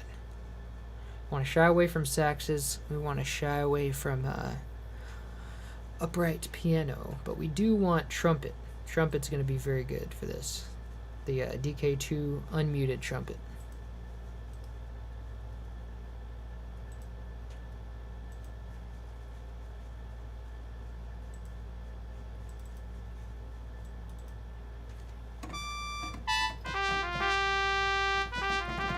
Let me set our envelope for this. Give it some vibrato. Not that much.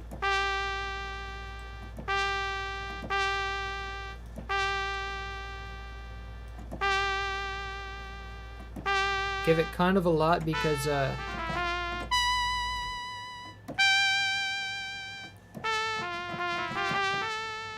all those mariachi style trumpets used a lot of vibrato in their bolstering quality.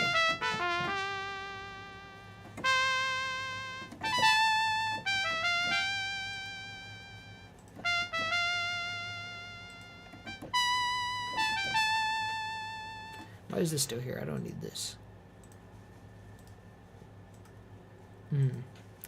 But anyway, we don't want to use that. I was thinking about using that staccato strings as sort of like a the string quartet stabbing, but it sounds too orchestral the way they do it. Yeah, that should be pretty much it. We've got enough to work with. Let me change this name real quick. Sorry, I'm just doing some organizing. I realized I missed out on.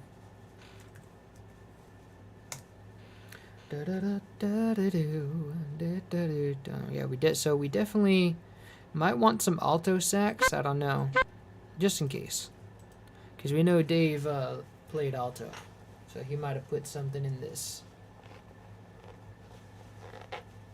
All right, so let's get to it. So we've got this chord here, dun da da dun da da dun.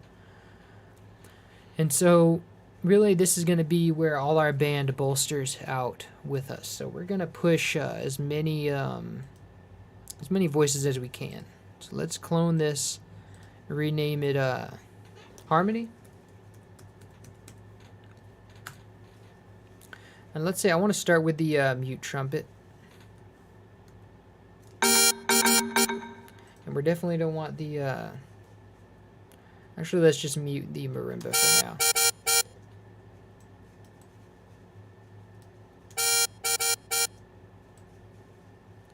And sort of how he organized it in Token Tango is that he had when he had this full band going, he sort of took his lead instruments and played it, but I don't think we had any actual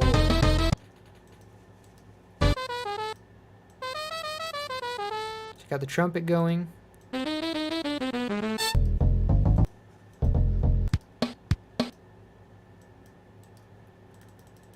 Of course, SBC tool is going to freeze.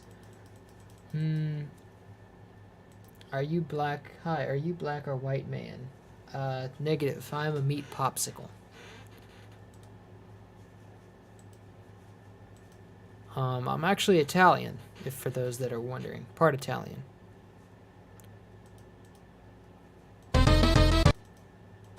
But New Orleans kind of blurs the lines there.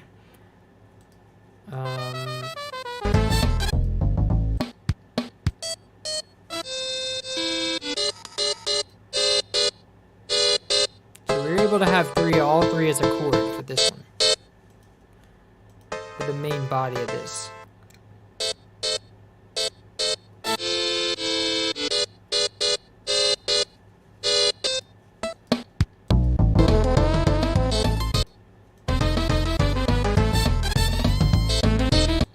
But we also had the, in the beginning we did have 3 chords going. So we had chords going. So we had the sax and trumpet going. And then we had our chords. We also had a, well, we don't need the rides for this because this is not American Swing. So I think how I'm going to play this is I'm going to... Yeah, so I'm going to make this an actual chord, because we already know what chord we're at. I think we just have this too high for the mute trumpets. So we know we're in a G chord.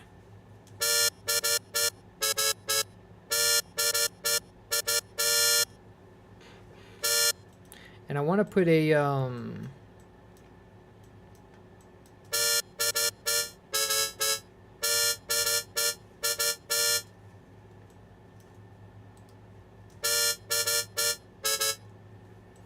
You know, maybe with this going on, it'll seem like...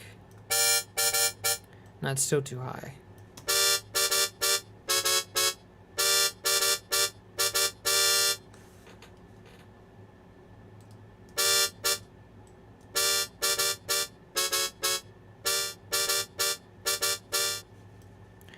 But I think I want this to be a... yeah, this is going to be a D chord.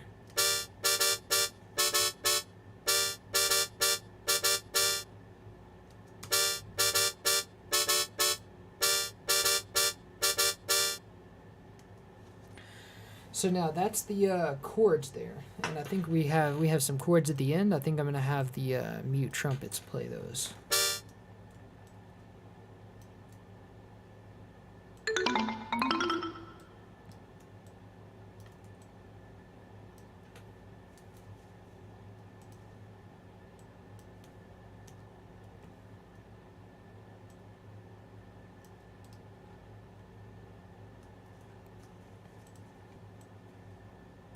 So now let's take the top note, move it down to a third. Well, no, actually that's a fifth. And then let's... Actually, no, let's just do this. And we have to...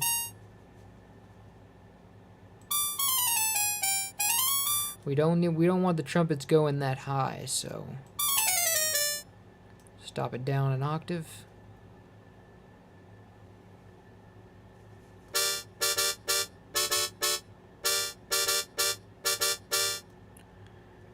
And then maybe go down here just like before.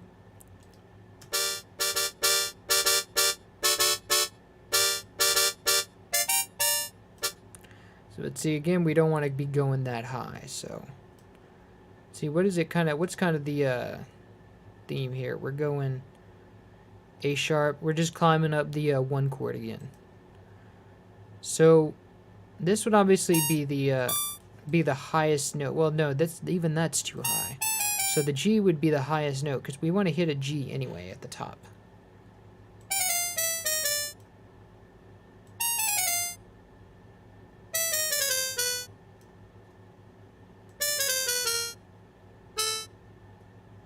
So let's go A sharp, D, G. And then at the bottom we'll go, see what happens if we try to keep within that chord. Or maybe go to the 5 for this part. Like so.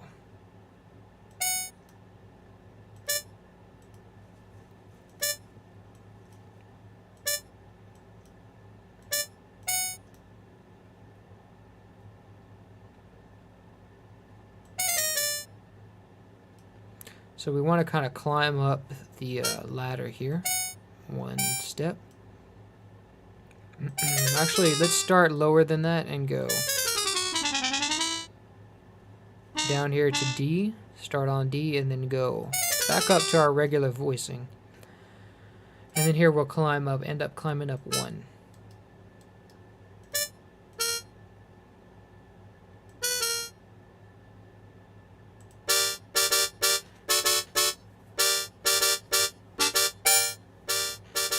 Ooh, that sounds very 30s. I love this. How that came out. I love how that came out here. It sounds like super 30s Latin, 30s Cuban. Why you did it? I don't know. Interesting. I didn't do it. It wasn't me. I'm not guilty. But anyway, so that's pretty much our mute trumpet line, I believe. Now we stop having chords in this part here. We could do some, like, we could bring the chords back here if we wanted to, but I'm not going to do that yet. Actually, let's do it just for fun. Dun, da, da, da, da, da, da. So let's say this loop right here is going to be what we're going to go off of. So dun, da, da, da, da, da, da.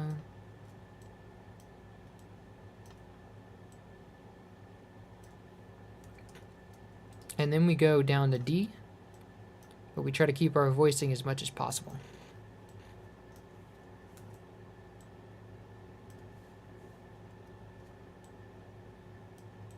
Then we go back and do the 5 again.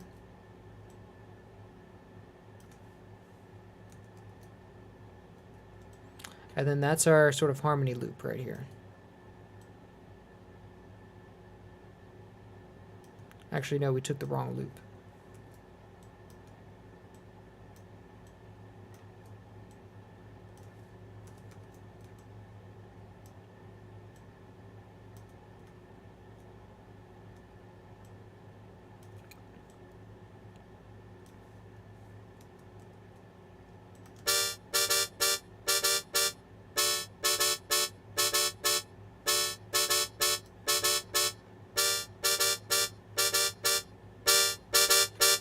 Why I did this sound?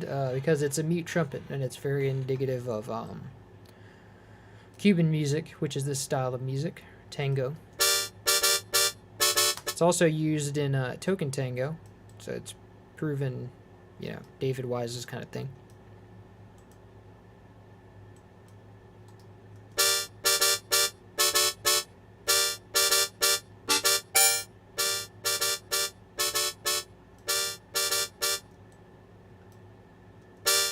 But see, now we have this this scheme of velocities where we kind of go down here a bit and then go back up.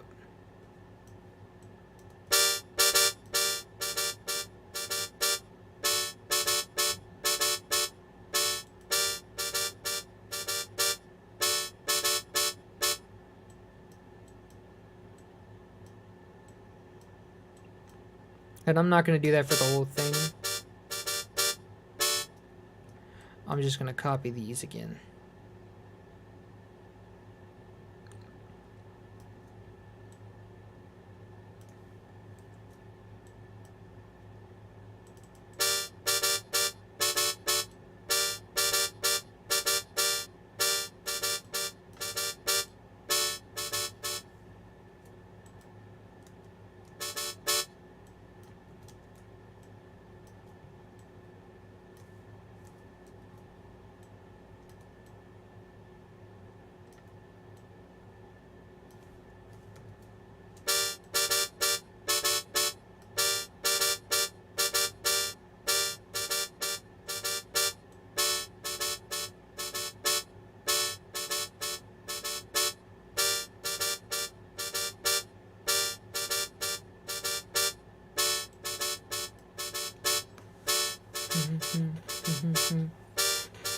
So it's kind of annoying, I know, but it's gonna...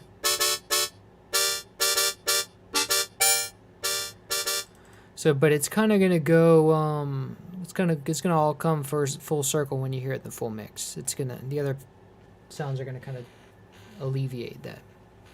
So what we're gonna do now is, let's see.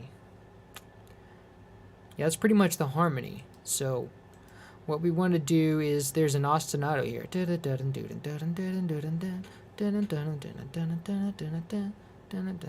kind of thing. So we want to separate that.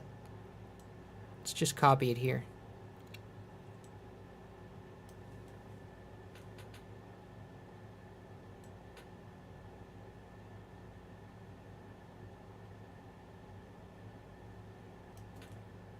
Want to isolate this, and I don't know what I want to play that part yet.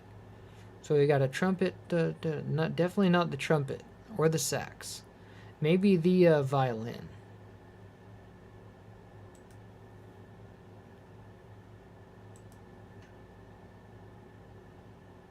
Yeah, that'd be about the only thing that would play that. So let's go make a new channel, call it violin.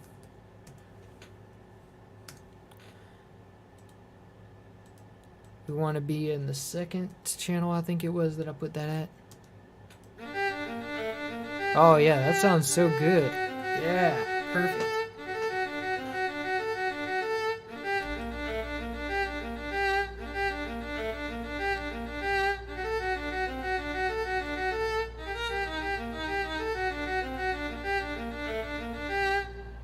But now if you recall correctly, we had a there was a little, at the beginning, there was a little flare. I think that would be perfect for the violin. So let's go and drop that in front.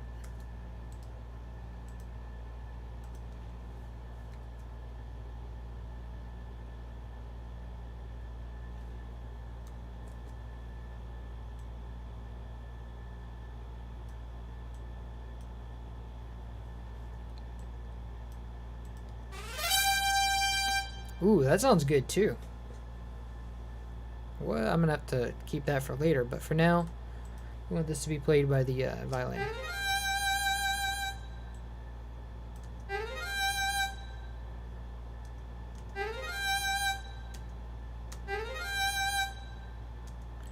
And I want it to fizzle out quicker, but I do want it to have a longer note like that.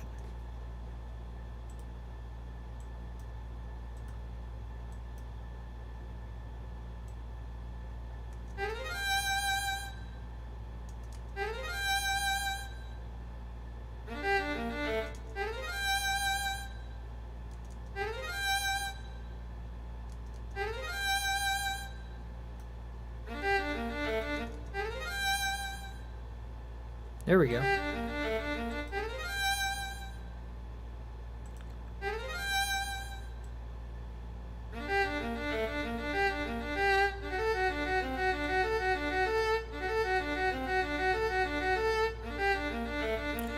So the idea is we have the trumpets, we have this one going in the C5 region, the C5 octave, and then we have the trumpets going up here in C6. So that's kind of, there's like nothing's running over itself, or running over another instrument. And then for the ending, what do I want the violin to do in the ending? I think I just want it to do that flare again. Yeah, that should be about it. That's the violin's thing. Now the trumpet section I definitely want to use. Let's see what we got. Da-da-da. So I think I want to use the trumpet section for that that final hit there at the end of the intro, and also the da-da-da. So maybe we'll give it one of these to do.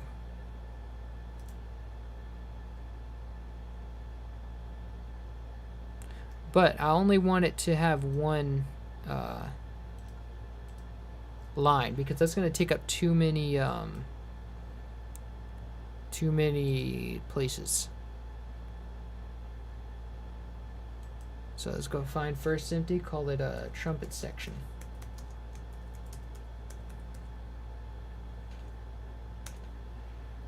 But if you recall correctly, in Token Tango, we already have the trumpets going in, we already have 3 mute trumpets going in the harmony. So if we use this this trumpet section, it would just be too many trumpets, because no band has that many trumpets. And David Wise acknowledges this in Token Tango when he uses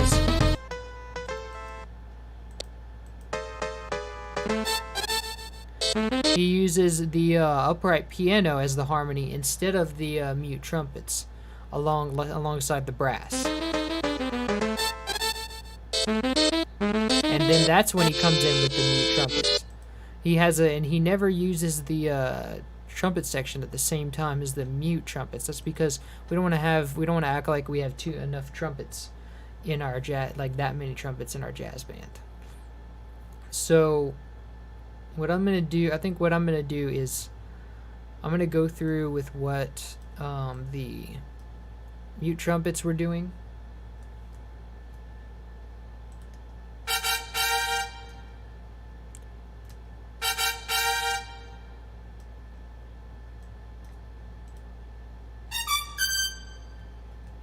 I like that high note there. Now I actually think I want to bring back those other 2 notes, just for fun. Those other 3 notes.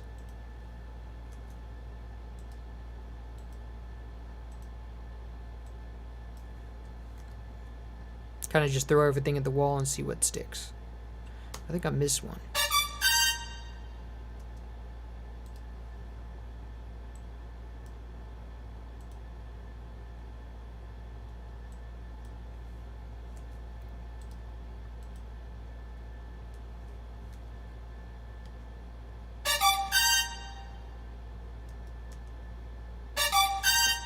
Now, I would say that this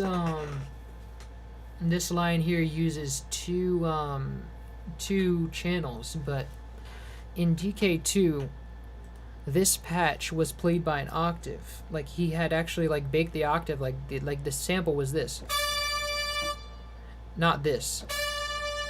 I only have one note here, but he had encoded it where there was an octave baked in the sample. So it would sort of make it feel like more regal. But what I'm going to do is I'm going to do a little bit of a cheat and say that because I'm going to say that the layers we have here, even though they're 6th, not an octave, we're going to use that and say like this is one channel.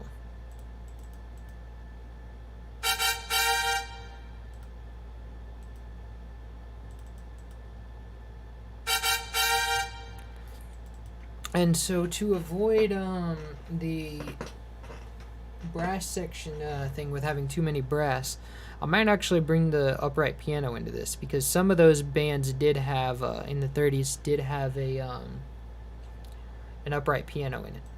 So let me go ahead and bring that in.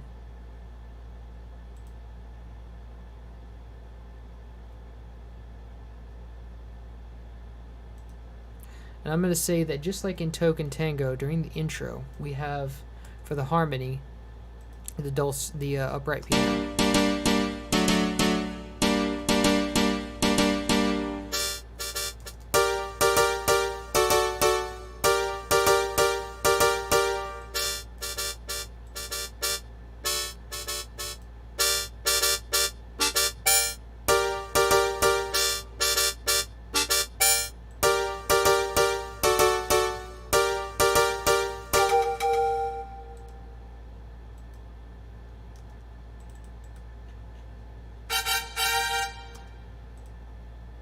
And yeah.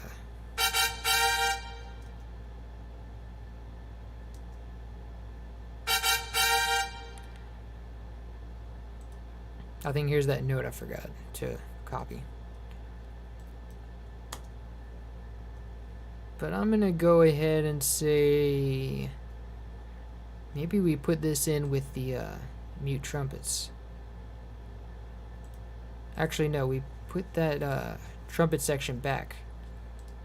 Go and bring the mute trumpets into the since it's technically trumpet section. So we're gonna go and say, you know, okay, trumpets, also trumpets. And this occurs in a bar later.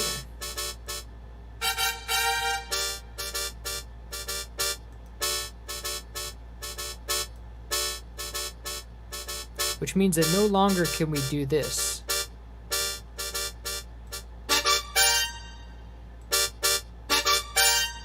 So we have to kind of choose between those two lines, but I think I like this mute trumpet line more. So what I'm going to do is mute that out, so in case we need it later, we can have it. But it does make it feel more final. So maybe maybe I want to repeat it. I want to repeat the song again and use those mute trumpets as like the real ending. Or maybe we use those mute trumpets as a bridge from the DK1 version, and then have that be our lead into the DK2 version. So we'll see. We have options here. At this stage, that's the point. We want to give ourselves options. So now, let's see. We've got our sort of violin section, or our violin, solo violin. We got our drums. We got our harmony. Now we just need our melody.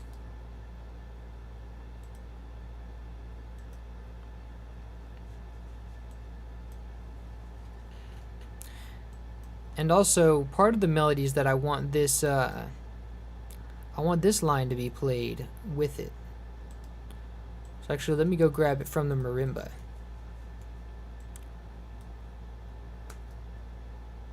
And we also want this ending part to be played here.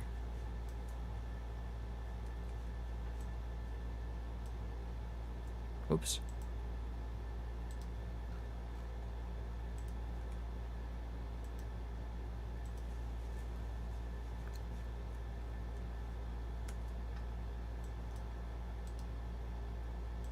Let's go say melody 2.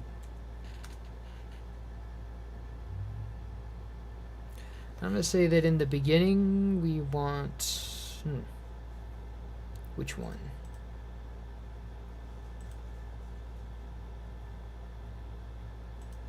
How about the sax for the first one? I think that would be nice.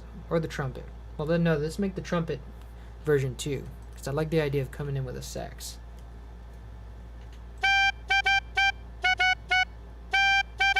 And maybe we don't have that going in the beginning. Maybe we just have the trumpet. No, because we've already used up all our trumpets. We can't do that.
Let this note ring out a bit longer.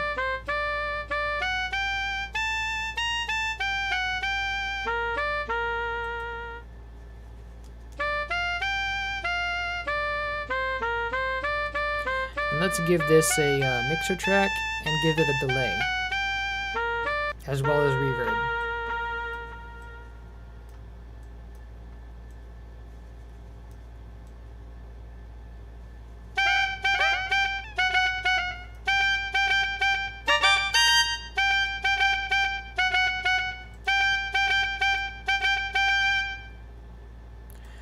So now this will essentially become our melody, which I think it's going to take the place of the pan flute. So we're going to go to 25, let's see, 19% or 12? Yeah, 12.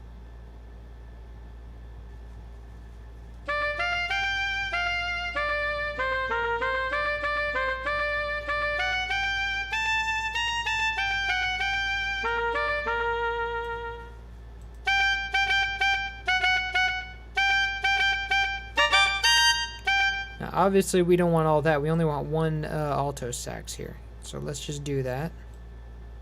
Let's make it an octave lower. Or actually, I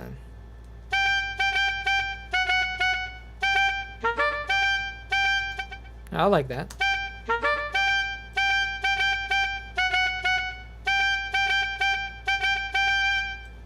Now we want to make room for our second melody, so let's drag this away.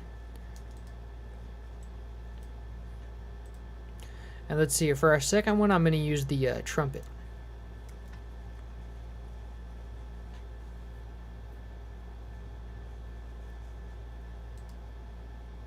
Or the open trumpet, I should say.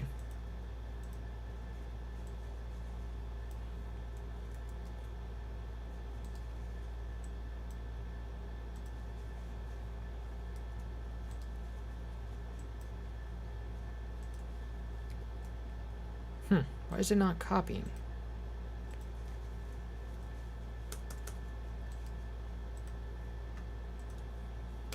There we go.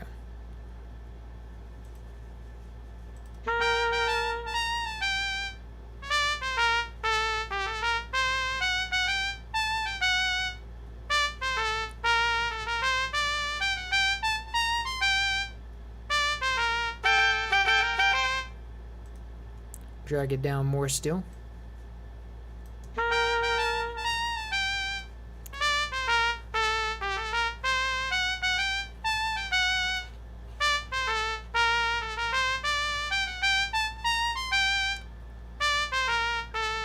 Now, I don't like the way it sounds on the lower octave here.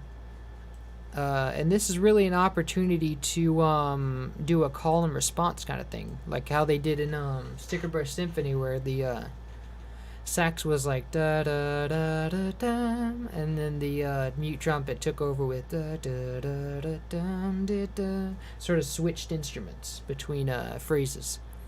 So we're gonna do something like that. I'm gonna try doing it with the trombone, actually.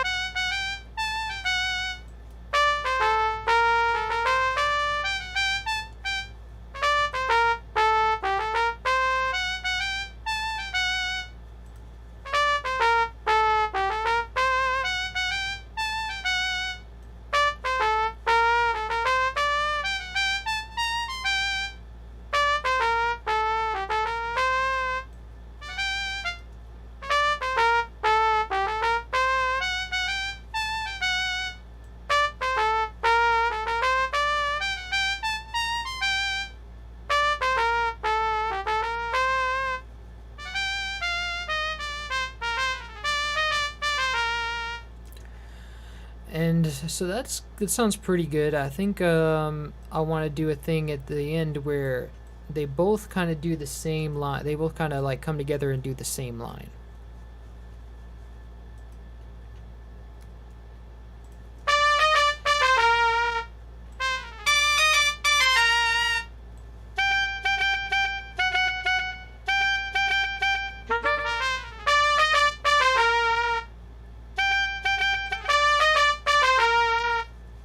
They're kind of phasing each other, so let me drag one ahead.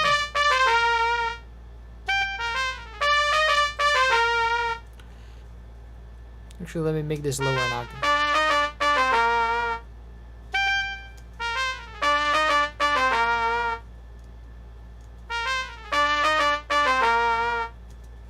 Or maybe it turns into kind of a section.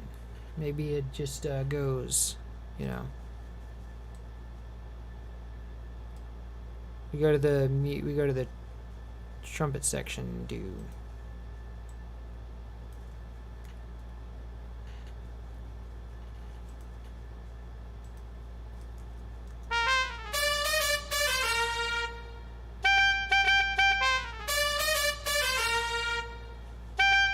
Now the trumpet section, we want it to have its own own track, so. And the same goes for the fiddle.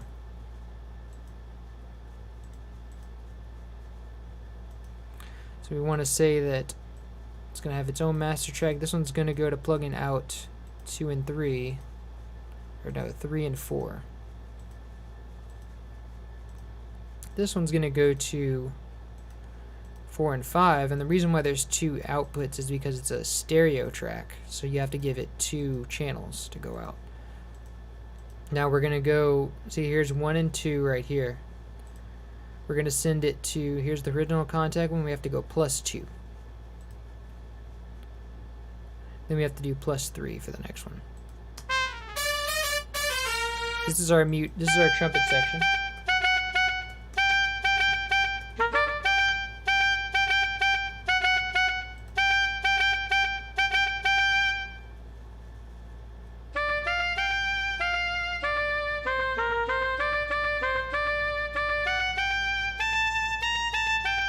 What was that other instrument? I forgot. The fiddle, the violin. So this one's going to be the violin right here.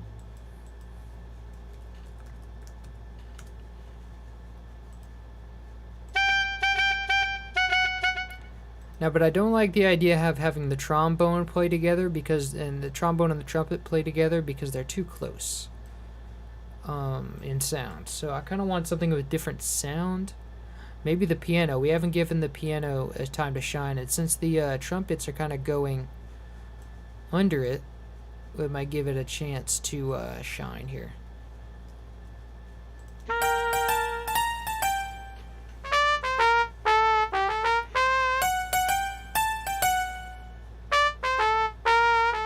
But no, I really wanted the other one because I didn't want the trombone in there.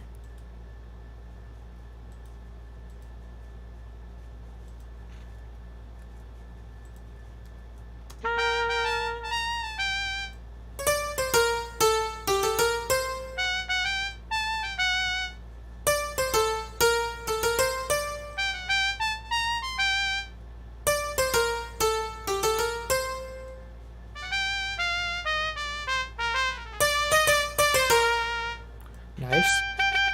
But if you recall, we have another problem. We only wanted to have 3 trumpets, and we already have the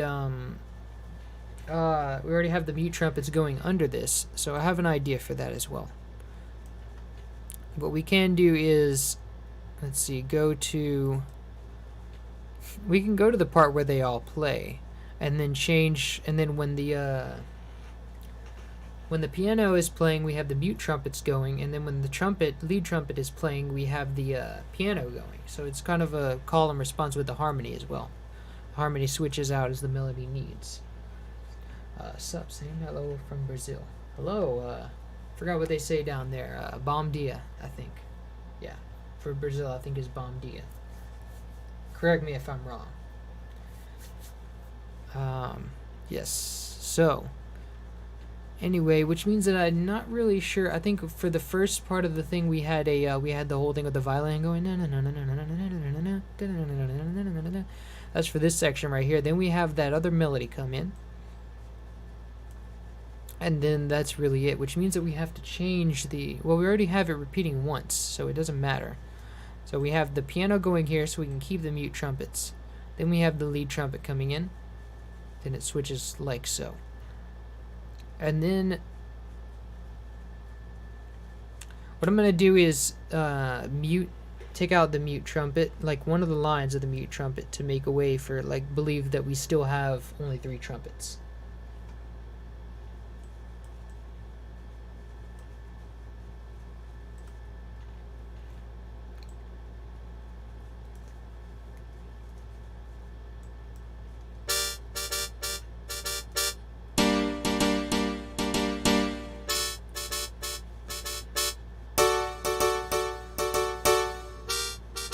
See, it's a nice, like, sort of back and forth thing there. Cool. So let's see. Hi, greetings from Chile. I don't know what they say down there. I think it's still Portuguese. I'm not really sure. Maybe it's still bom dia, but either way, hi nonetheless. Just have to go with the good old-fashioned hello.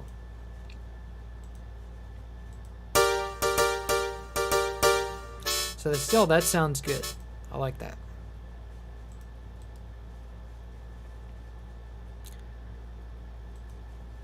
And now, because we don't have... I forgot to make the... I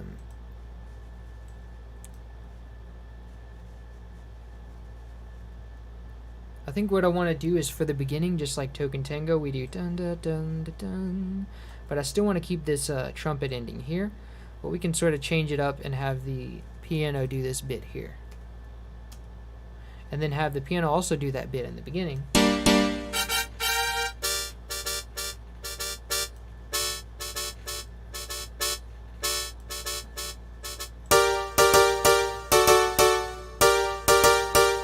And we definitely don't want it to be that loud. Still too loud. But I think that's the problem with just the...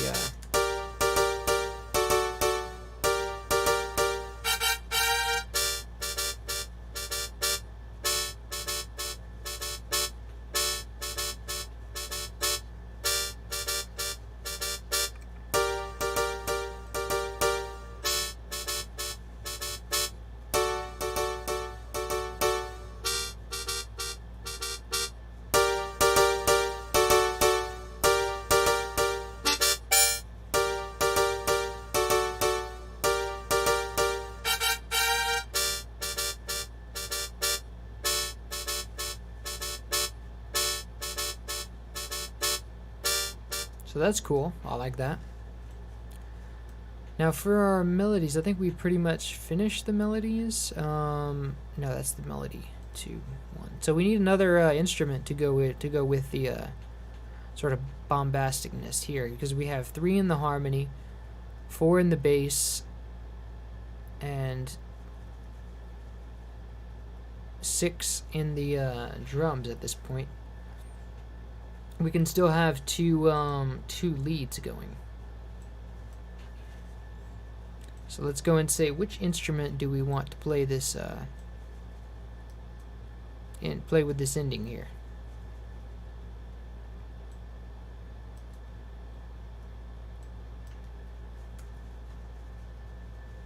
Can't be the piano because we already have it going. But you know, the kid can hit as many keys as they want on a piano, but still don't want it to be, I want it to be more interesting. And we already have the violin doing that stinger.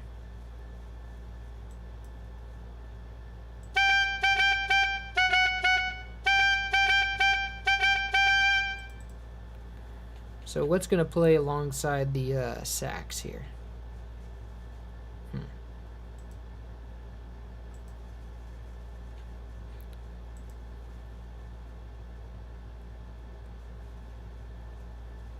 Maybe we have the trombone going, because we haven't used the trombone yet.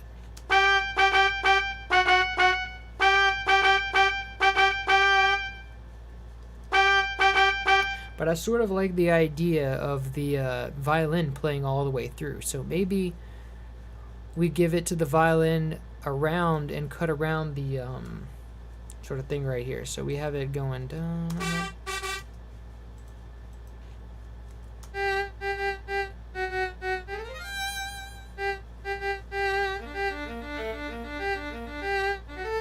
I kind of like it in the higher octave.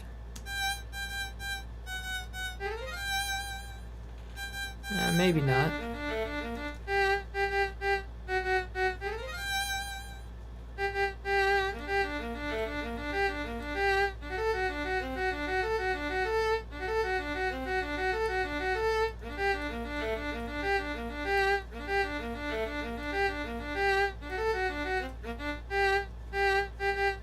And I think I want this one to go higher. Because the violin can go sky high, man. Doesn't even matter. I could even do this if I wanted to. Yeah, that would really bring it home.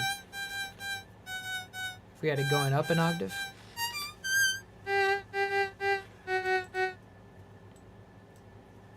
And then I could go like, okay, this is going to be pretty quiet, and then this is going to be the final note up here. It's going to be the loudest.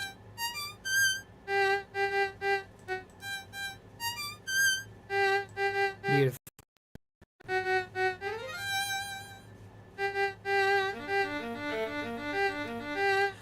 So yeah, I like these. I like how this is playing out. Let me go and write it down, see how it feels.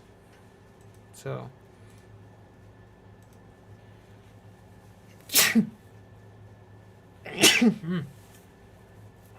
Thank you.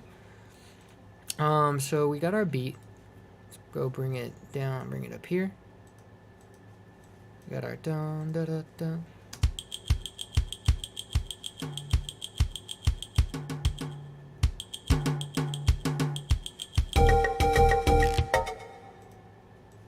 So I think this is our main beat right here. Got that going.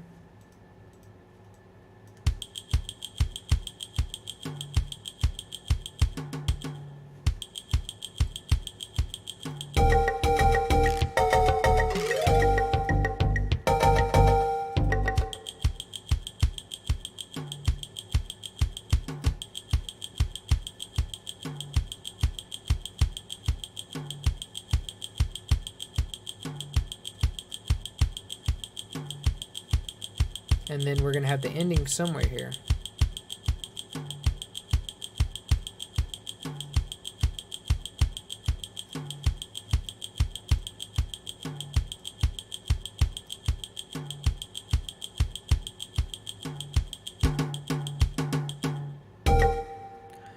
And then the bass is going to be the same.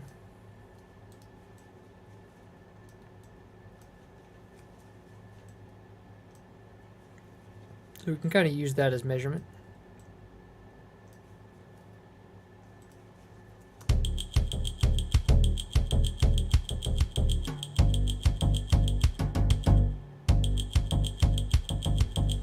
And now our conga, second conga.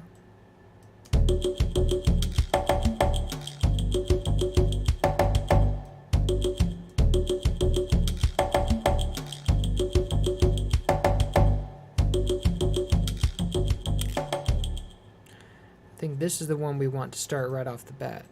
First it starts out with the regular beat, which is going to be this one at the end right here.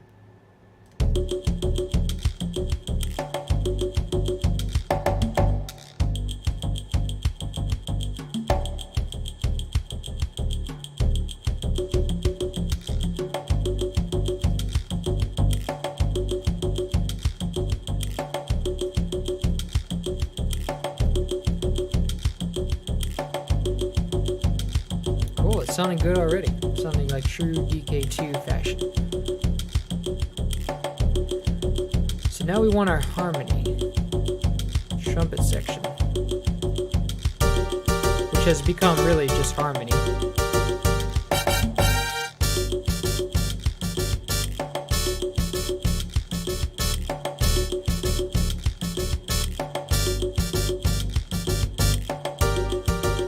Then we're going to have to repeat this again.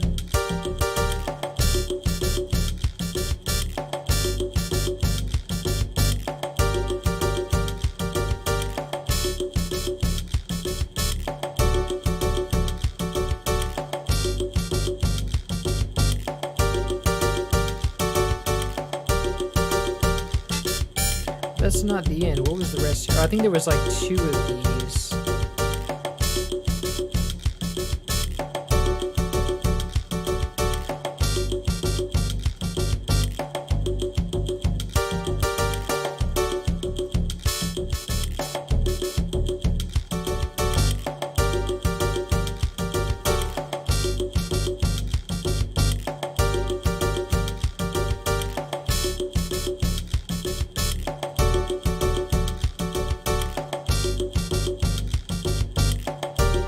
But I think in Token Tango they still had like a lead trumpet going on with the mute trumpet. So maybe we could get away with 4 trumpets, you know? But I do like the idea that we have where it's the piano goes at it and the trumpets alternate.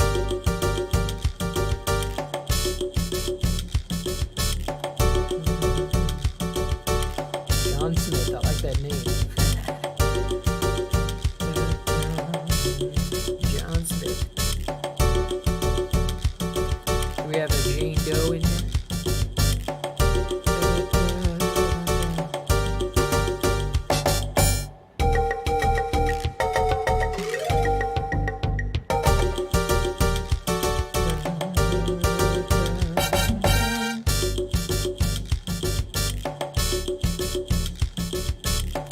So now, what's next is we have the violin.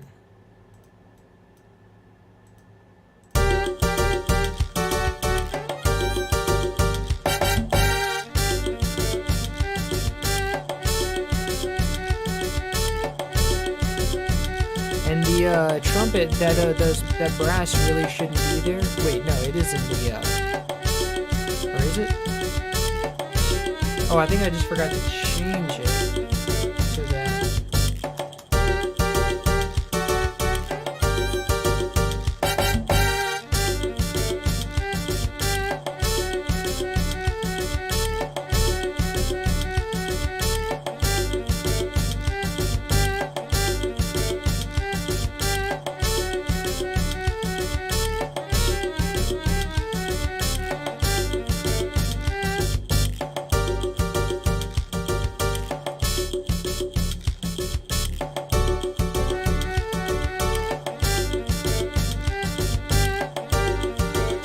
I'm pretty sure the that it does that kind of thing twice, right?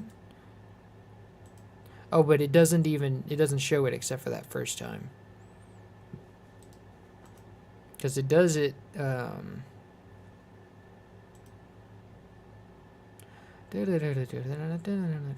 so it does it doesn't do it the first time.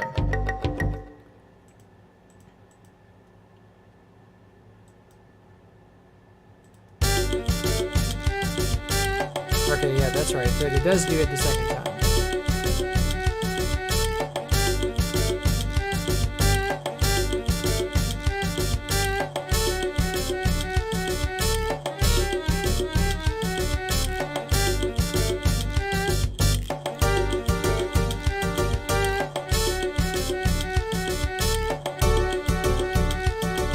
Thanks for all your DK restorations, Project. Greetings from Colombia. Hey, Colombia,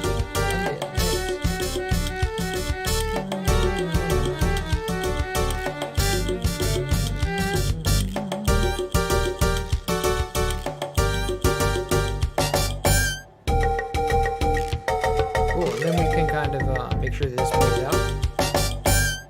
Silence is important too.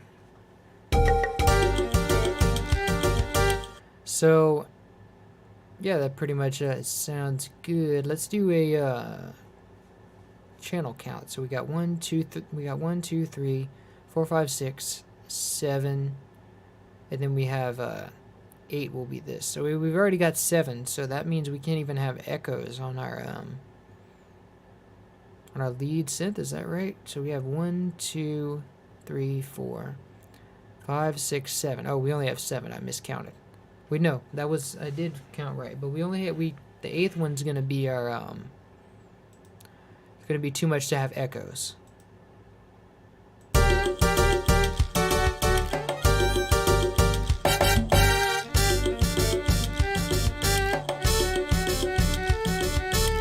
I think I want those, trumpet sections not to be so loud.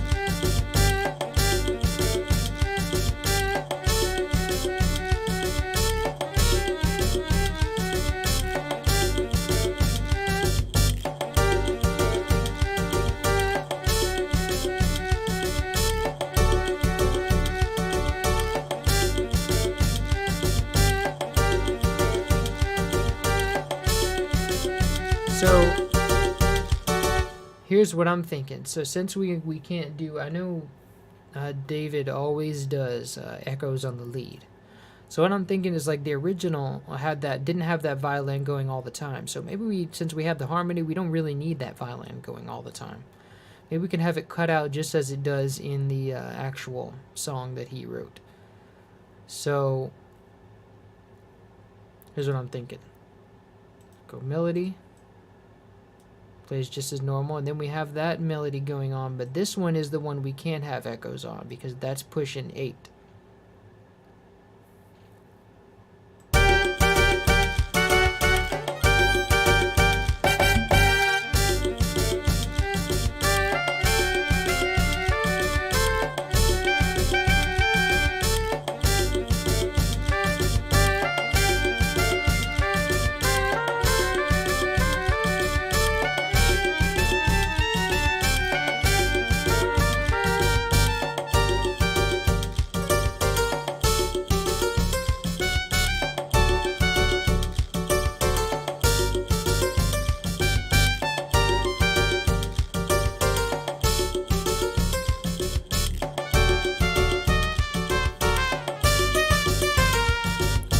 Cool because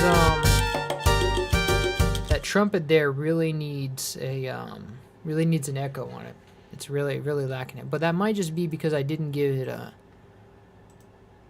Where is that? Oh yeah, I didn't even give it a reverb yet. So let me just go there. Let me go through, and this would be a good time to add reverb on all of them, and also echoes.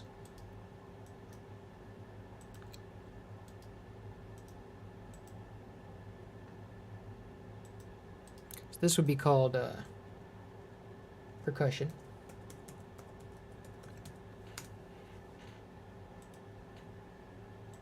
Everything else it looks like we've added, but we got delay here. We just need and we're not going to have a delay on the violin. It sounds good without it, and it's a harmony instrument. But he did use it in the MIDI, so let's see how that sounds.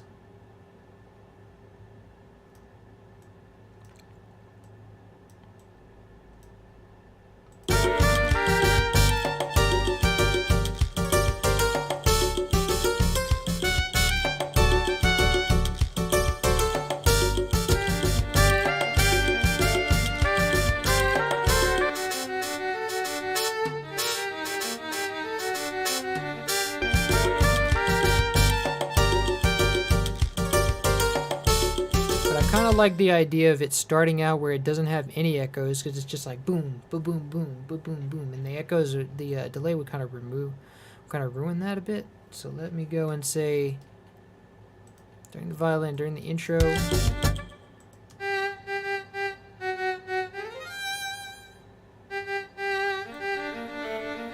But maybe at the very end it starts to have an echo.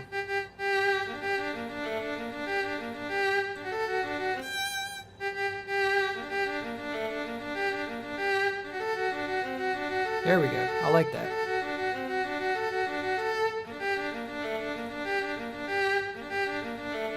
And then, of course, at the end, it stops having echoes again.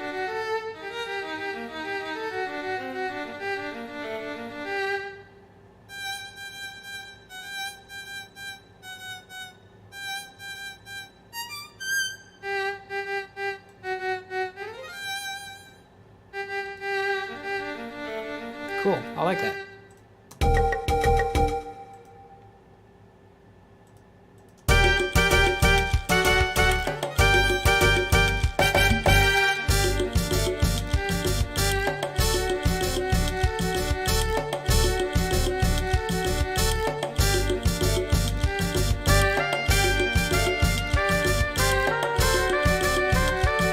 But still, it sounds like these are clashing with each other because of the range that they're in. So maybe I'm gonna have to make this the an octave up.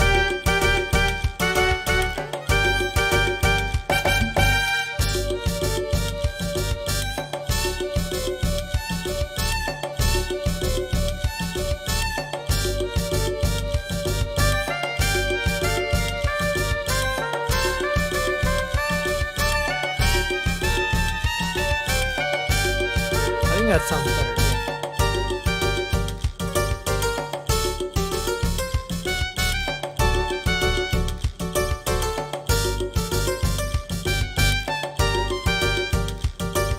definitely gonna need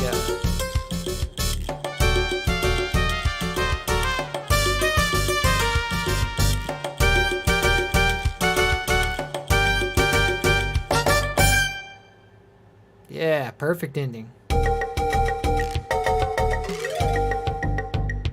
Oh, the DK1 version sounds really lackluster now.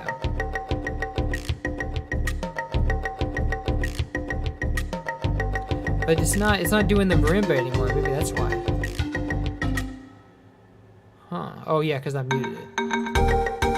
That's why it was sounding so lackluster.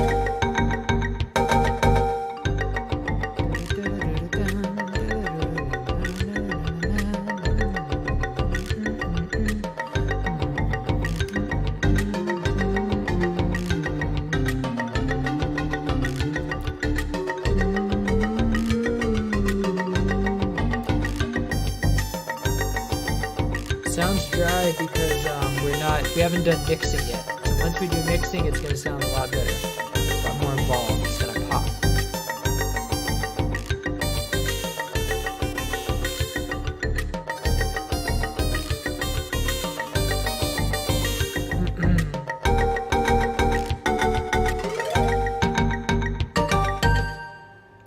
But since the DK2 version sounds so much better, as a sort of marketing thing for the challenge, I want people to hear the DK2 version first, and then have the DK1 version just be a bonus, because it sounds so much better. So let's kind of switch those around.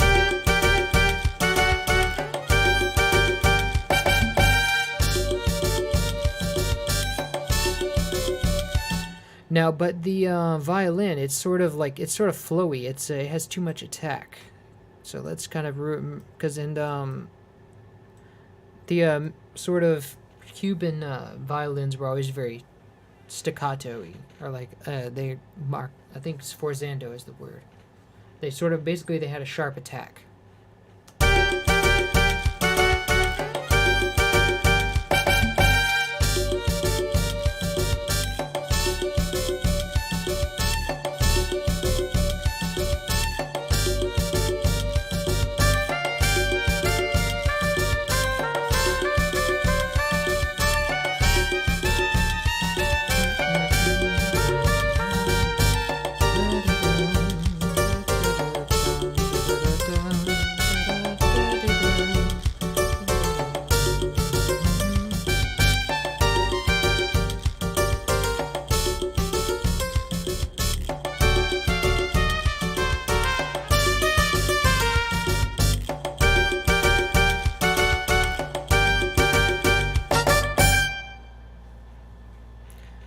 Cool.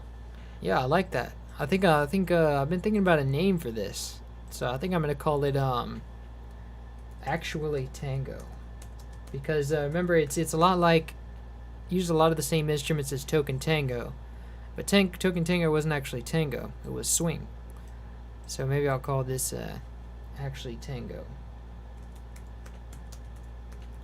and then we'll do our David Weiser. Then we'll do our sort of recomposed and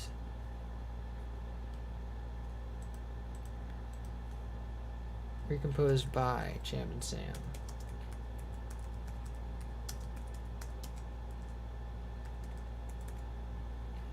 So that's not to say it's done yet. I think the composition part is done. Like everything is where it needs to be. We have all the echoes in place, or delay, I mean. We have all the delay in place, and yeah, so I think what we have now to do is mixing. So let's do our go run through it like we normally do and say, hey, this is how that needs to sound. And first of all, let's get our real reverb. This is a placeholder reverb that I use for CPU purposes. So let's go and say that we need TSAR 1. Now this is going to be a swing room, so like it's going to be like sort of like a bar room. So we're going to give it an actual room, maybe a big room, because a bar is kind of a big room. It's not like a bedroom, you know. So a little bit big there. not too heavy on the reverb, because there's a lot of, you have to understand, in a bar room or a club, we have a lot of people and a lot of furniture dampening it, so you're not going to hear a lot as if so it's a little acoustics 101. Reverb, you only hear reverb when there's like a lot of parallel walls to bounce off of. So if you got an empty room, you're going to hear a lot of that reverb. You'll know that if you've ever moved out of one place and into another, when you get all your stuff out of there and the room is empty, you clap and you hear like a big you hear a bigger reverb than you ever did when you actually lived in the room. And that's because all your furniture is like moving is interrupting all the sound waves bouncing and reverberating back to your ear. So that's just a little lesson. Normally, all that goes to say is, if we were going to have this in a stage like it would be performed, say, in New Orleans or in a club or something, you would have a bunch of people, a bunch of furniture, and so there wouldn't be a lot of reverb, but there would be some. And it's going to be a subtle reverb. It's going to be sort of a big room, and you're going to have a low mix, low feedback.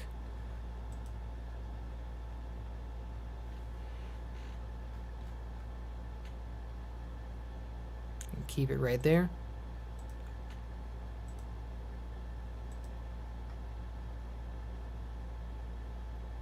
What I'm doing is, like, I have reverb for 3 independent parts: the drums, the harmony instruments, and the lead instruments. So I can tweak that independently, but we're going to start out with all of them at the same level. And we can sort of mix like that. So first we're going to go over the DK1 beat. Now I think this clave sounds like it's got too much middle going on there. We want to bring out that high part to really make it pop.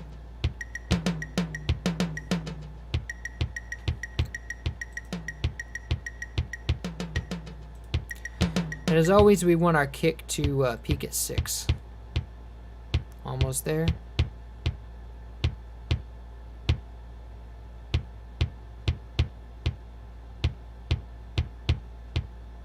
There we go. Now the timbale, I want it to kind of be sort of separated. So separated means that it's wider in the mix. So obviously bass sounds, you really don't want any separation at all. You want it to be really exact. So like not spread out, because bass gets confusing when it's spread out like that. So the claves, we might want a little bit of separation. Definitely percussion. Well, maybe claves are supposed to be like the snare, so you really want those to be exact as well, but the timbales can be spread out.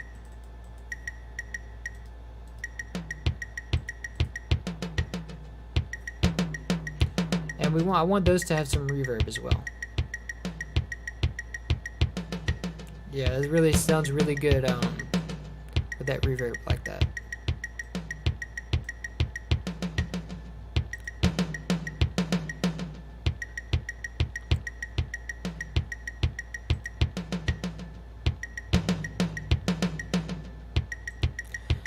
And since these are 80 samples, they're going to be really weak in the high end, because of these, in the drum machines that they were taken from, the speakers would not be able to vibrate, not be able to vibrate at so high of a frequency. And so we want to kind of correct that, bring them into the modern age by doing this, bringing the really high end up.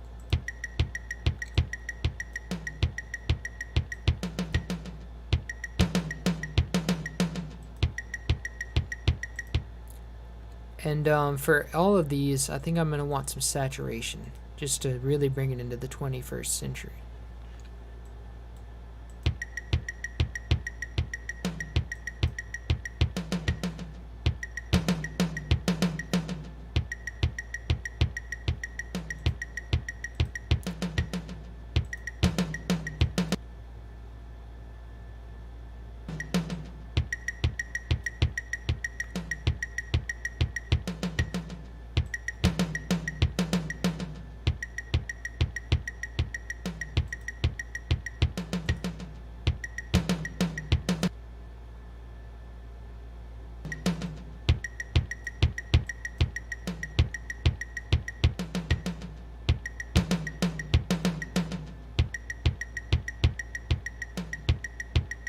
Cool. So that really pops a lot more.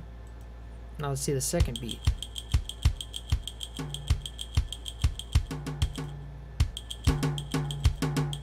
But I don't really want those claves to be so high. That sounds like a real clave.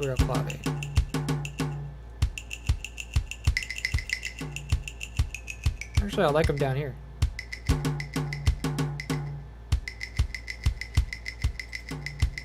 I don't want so many delay noises.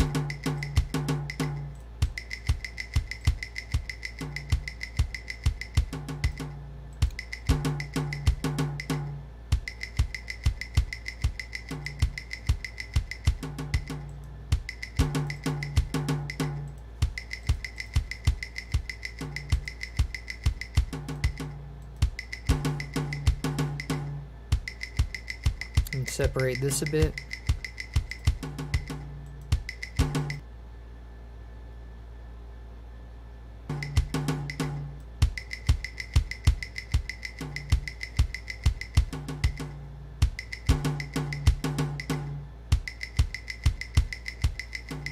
That kick really punches now, that's for sure.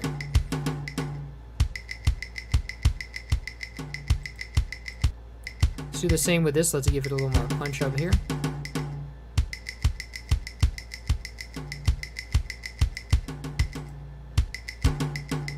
As well as some saturation.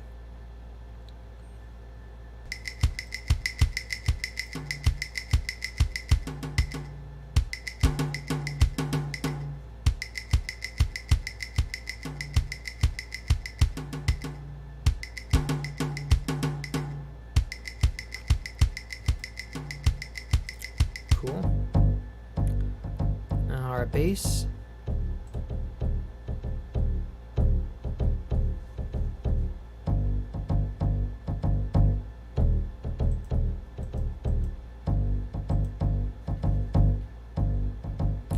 The bass is kind of all over the place in terms of leveling.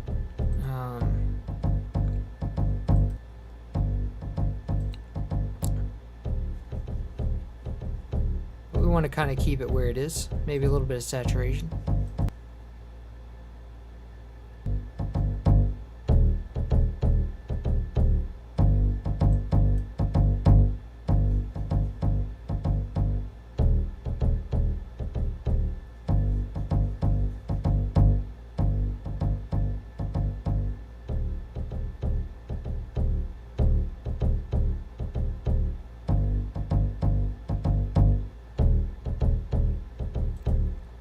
Cool, that's about right.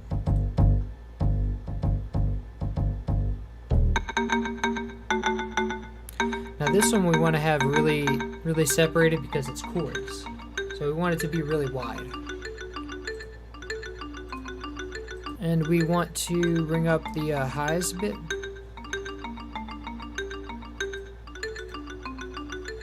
And it's already pretty saturated, so maybe we don't want a lot of saturation, maybe just a little bit. Just about a normal amount, but that really elevates it, really. And we want to bring that back down.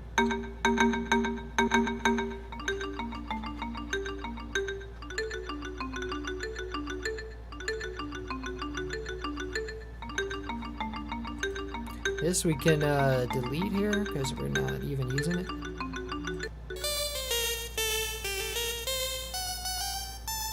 Let's add a little bit of chorus on this one because yeah, it needs it. It's a little bit buzzy.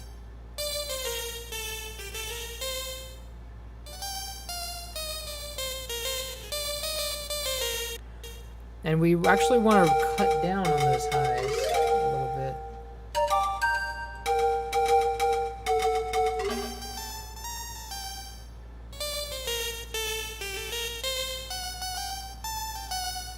If it's a jazz guitar, we definitely want a strong fundamental, so it sounds more mellow.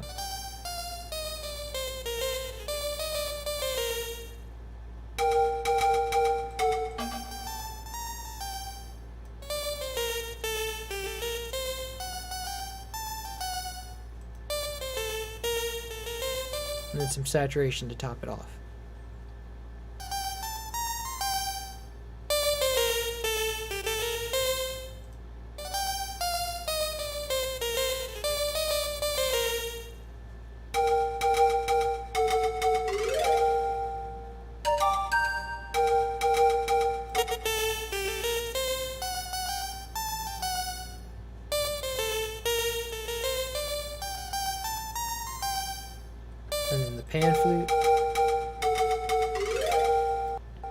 really flat sounding.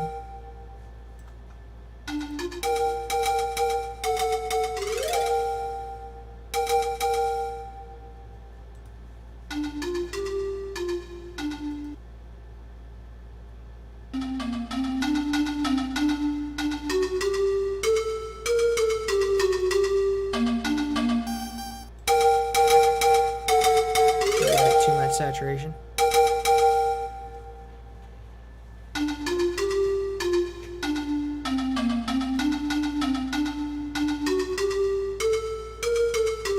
And because it's a pan food, it's going to be pretty wide, so we want to make it a little bit wide. That's cool. Now let's check out our conga.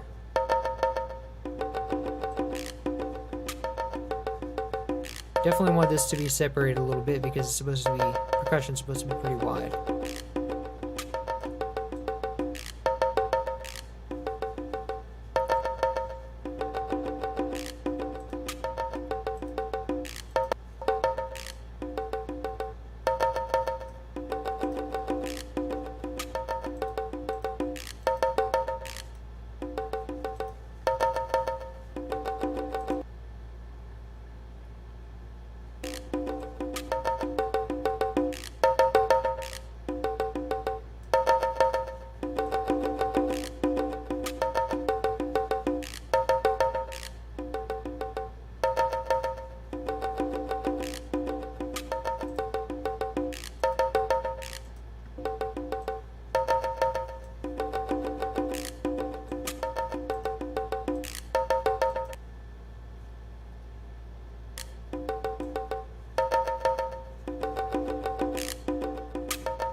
Cool.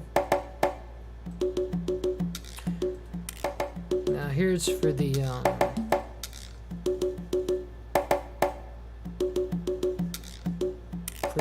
Brazil kit.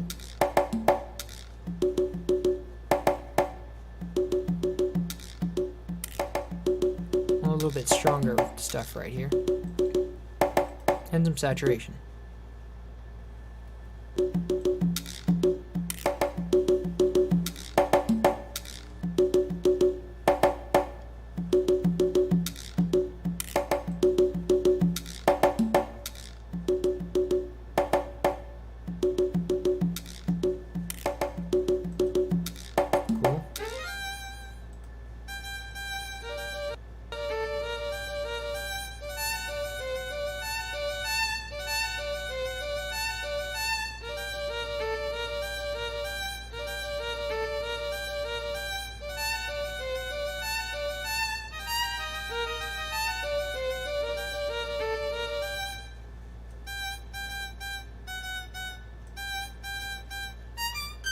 Now this one is going to be, the violin's going to ring out in the high end, so we want this to be a treble instrument. So when you're mixing, you have to consider every section of the frequency spectrum. Like if you want to have a, your kick should be in the middle and the mostly in the bass, but it should have some middle as well.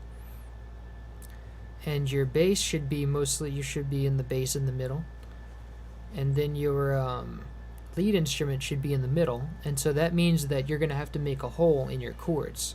So like when we have the harmony going at the same time, you want to drop down the middle right here, but I'll show you guys that when we're at the chords. But for now, we're just going to strengthen that, because this one, the violin occurs, but basically the violin occurs in the high end, so we want to maybe not accentuate its presence down here, because there's going to be lead instruments here in this section of this frequency spectrum. But we do want to saturate it a bit.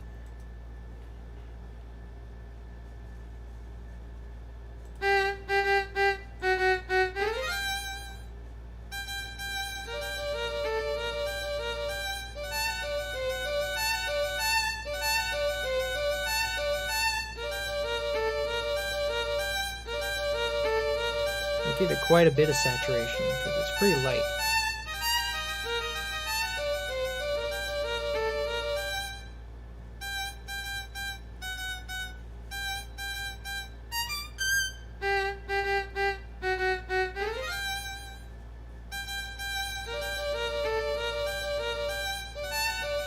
Beautiful. Okay, so the mute trumpets now.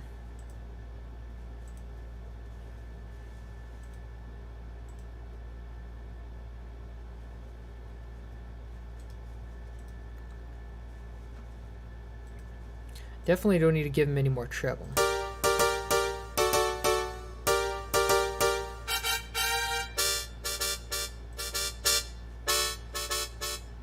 Maybe a little more middle, but remember we don't want it to ring out the middle so much. We want to make a hole here because our lead instrument is going to be right around here. So we want to make room for it because we don't want it cluttering up the middle of the mix when our lead instrument has to be here. So we want to kind of make a room for it. Now to make this sound less annoying, I want to kind of take out some of the presence here. Because when a sound sounds annoying, that usually means it has a lot of presence. Because this is the part that's going to make it go. That's the part that's going to make it really pierce your ears. So we want to bring this down. And see, it sounds a lot less annoying now. And maybe bring some of this treble down too. And so we also want to put some saturation on it. But not too much because this already sounds like it's saturated.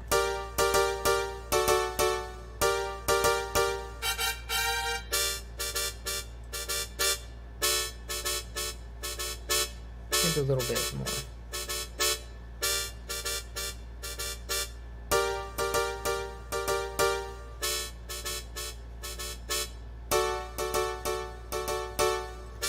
Now for the upright piano, and I'm just going to name this upright piano.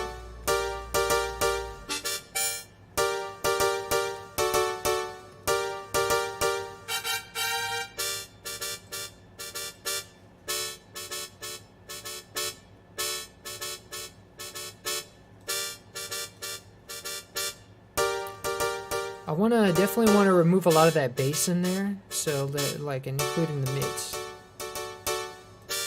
I want to accentuate kind of this presence here.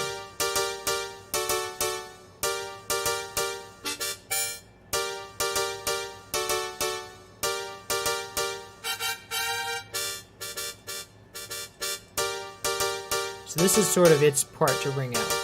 We want it to do a lot here. And so, just like the mute trumpet does a lot here.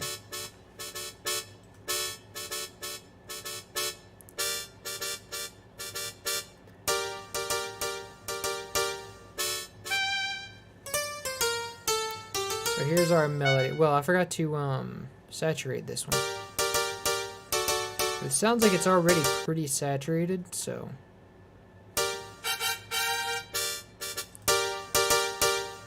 yeah, like I said, it's already...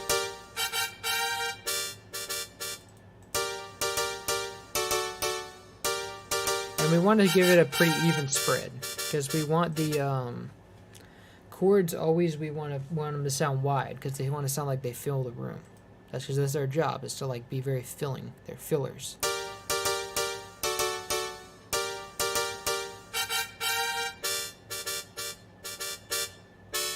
And the mute trumpets, I think we want them to be to the side a bit, to the right side. The piano might be to the left.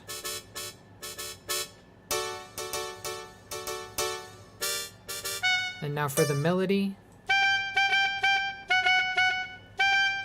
This sounds like it's lacking a lot in the, it's got too much presence. And it's lacking a lot in the treble. Like a lot. There we go, that's normal.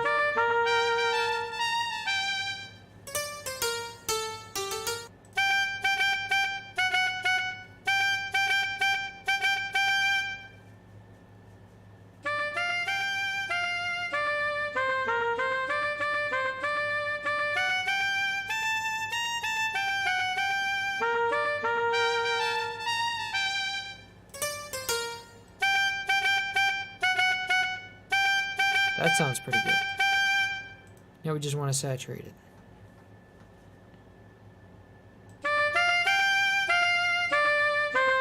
quite a bit because it's pretty weak.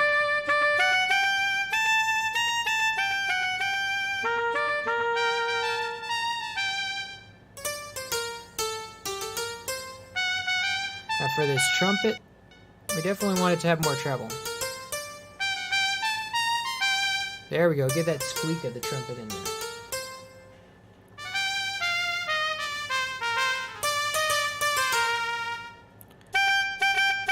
But we don't want it to be that nasally.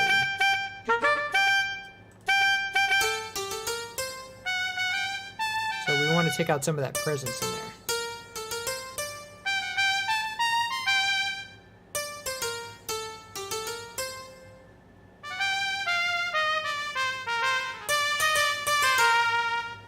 But we want to raise this this fundamental, meaning by fundamental I mean the lowest frequency. So the bass, sort of the bass frequency right here. It's pretty weak.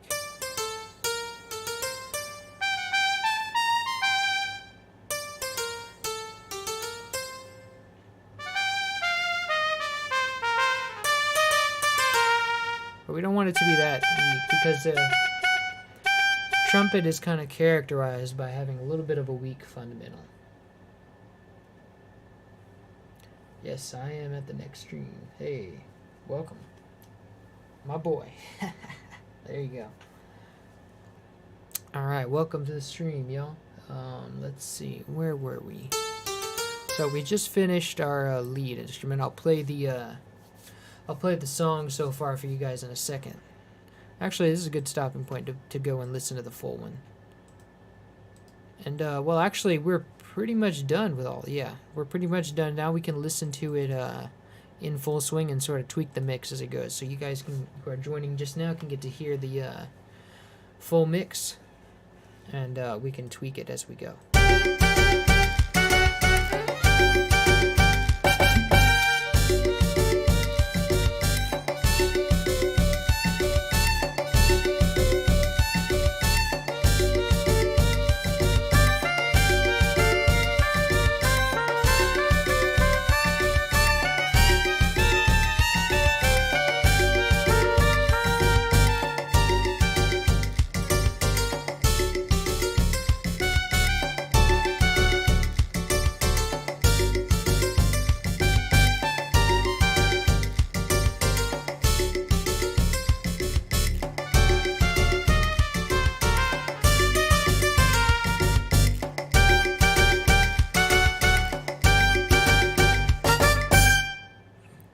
We have a Donkey Kong Country 1.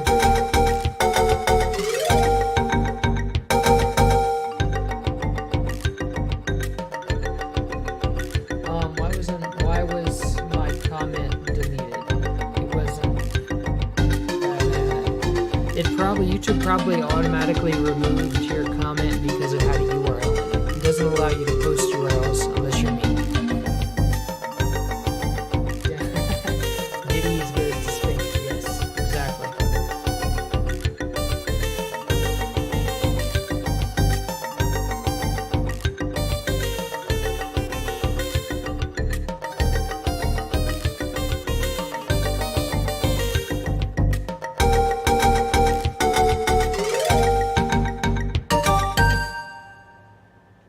Hey, sounding good. Let's go through it one more time, and I'm going to listen to the mixing and see what we can hear.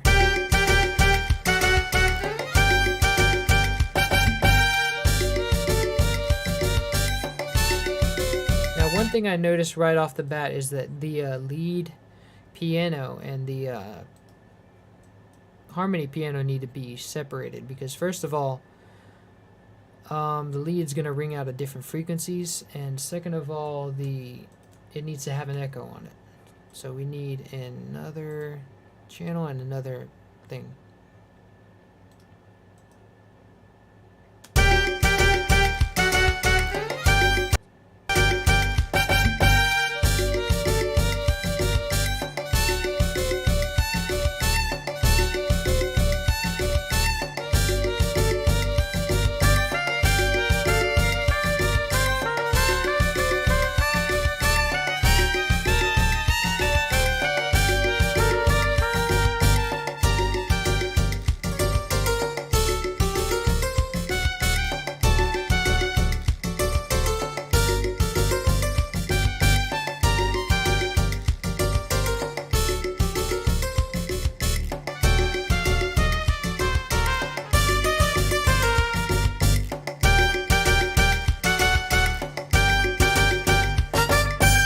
But I sort of want this bass to ring out like with more middle because I can't really hear it even on the headphones.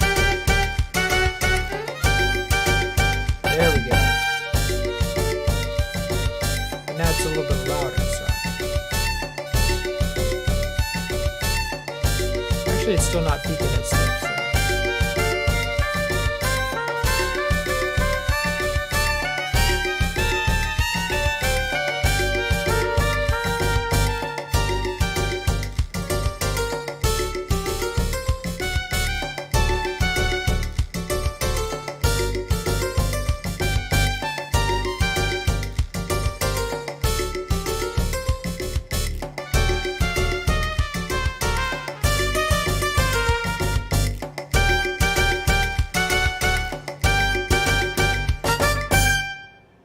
Beautiful. Oh yeah, black one. Forgot about that. I'll have to check it out when we're done with this.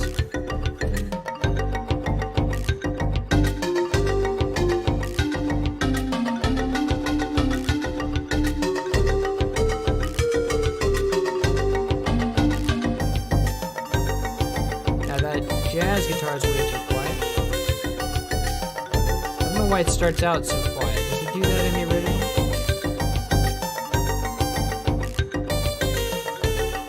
No, it doesn't.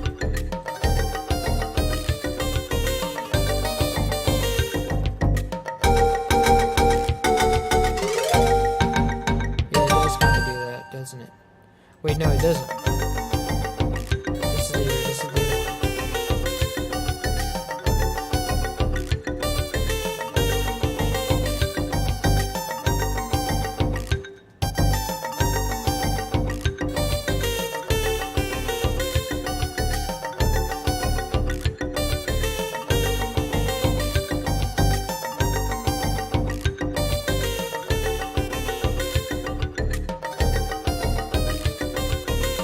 Marimba's kind of weak.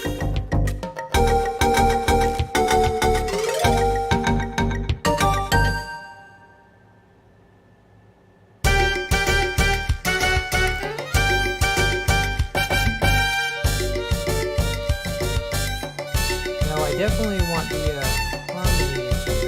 I think we want a little bit more middle in the harmony.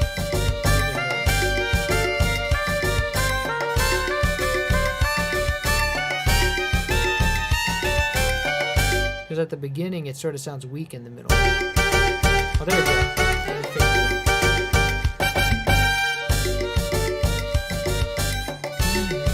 And then the trumpet section. Actually, we want it to be really loud.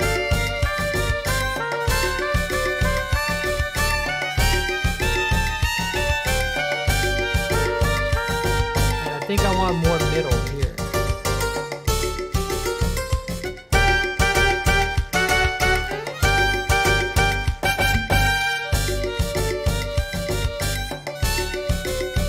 Maybe not so rapid middle here.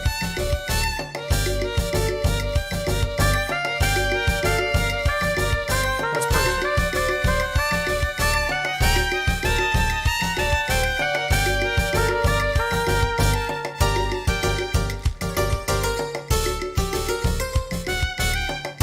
And I think it still has that velocity problem where it introduces itself.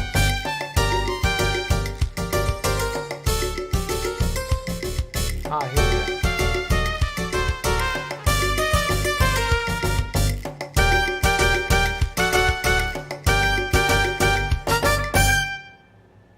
Beautiful ending.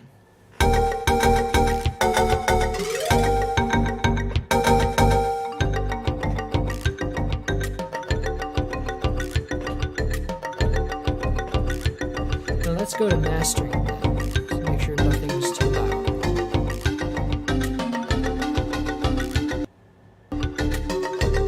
Let's make sure that we have, we don't have,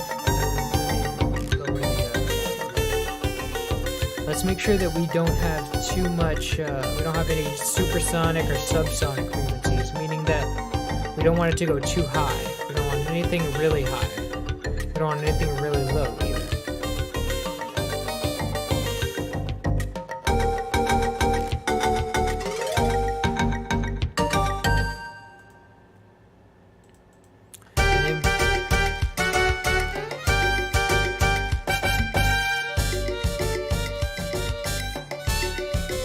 think we want our kick to be more powerful.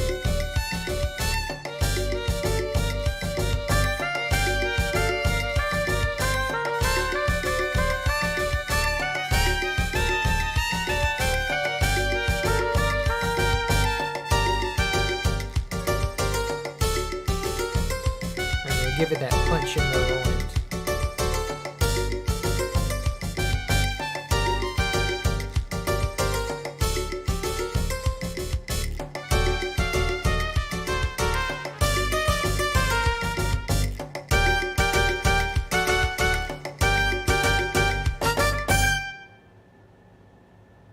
There we go.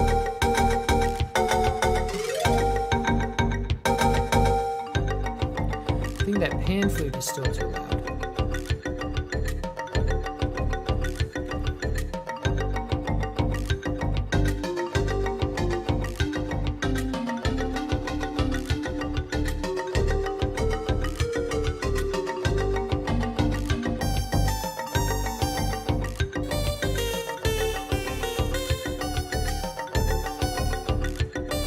I think I want that guitar to have a little bit more pluck. I can't really, yeah, well maybe.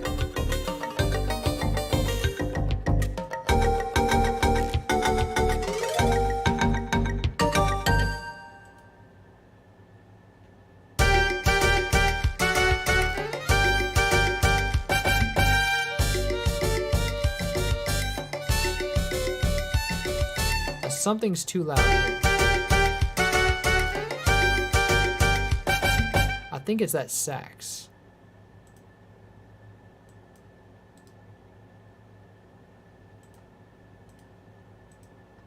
Yeah, I don't really want the sax to go that loud here.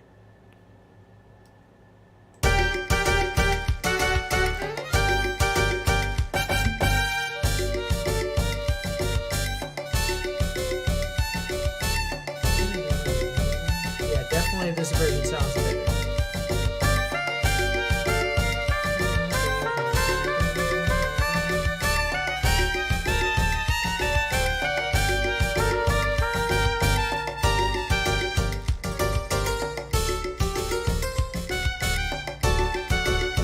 This is the DK2 version.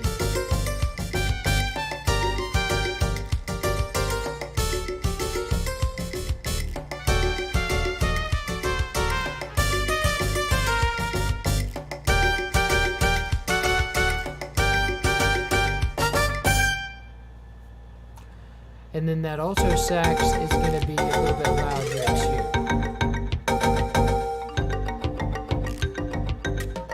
And I think that marimba, we want it to sort of ring out a little bit more up here.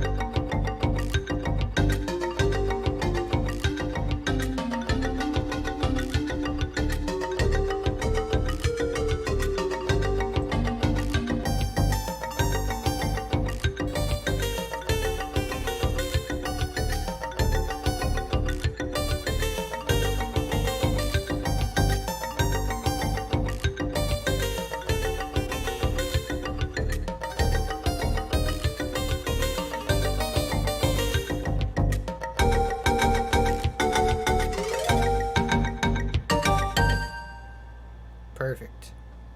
I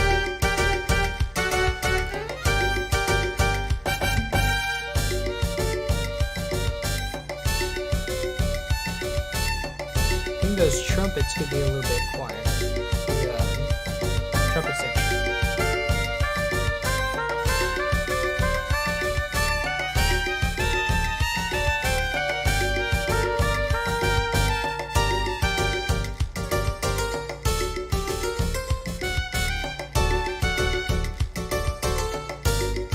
Maybe these could kind of ring out.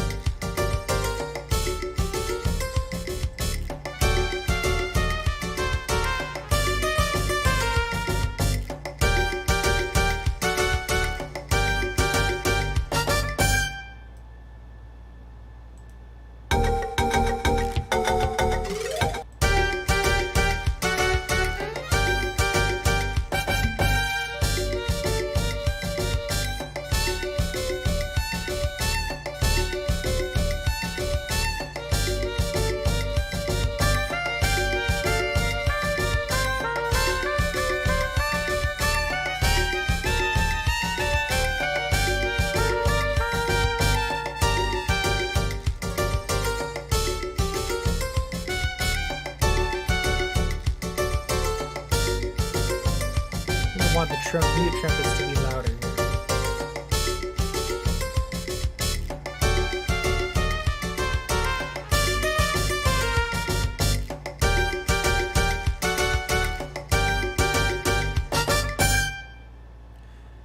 But I want the mute trumpets to be quieter here.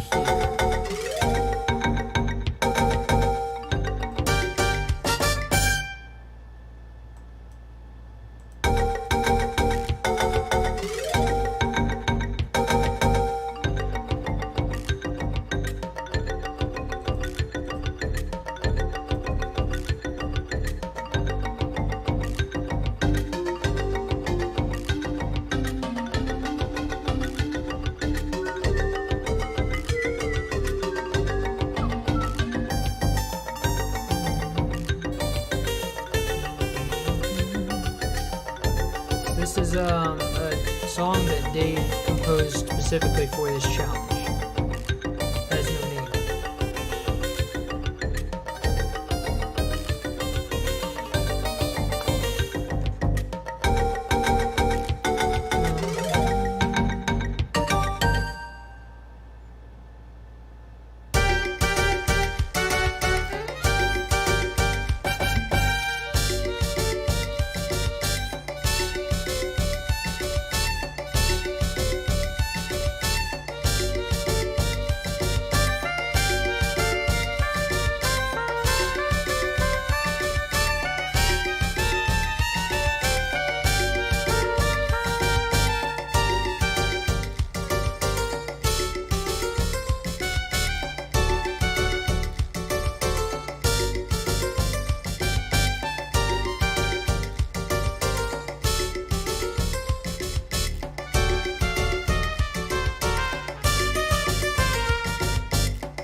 So yeah, I think it's pretty much done.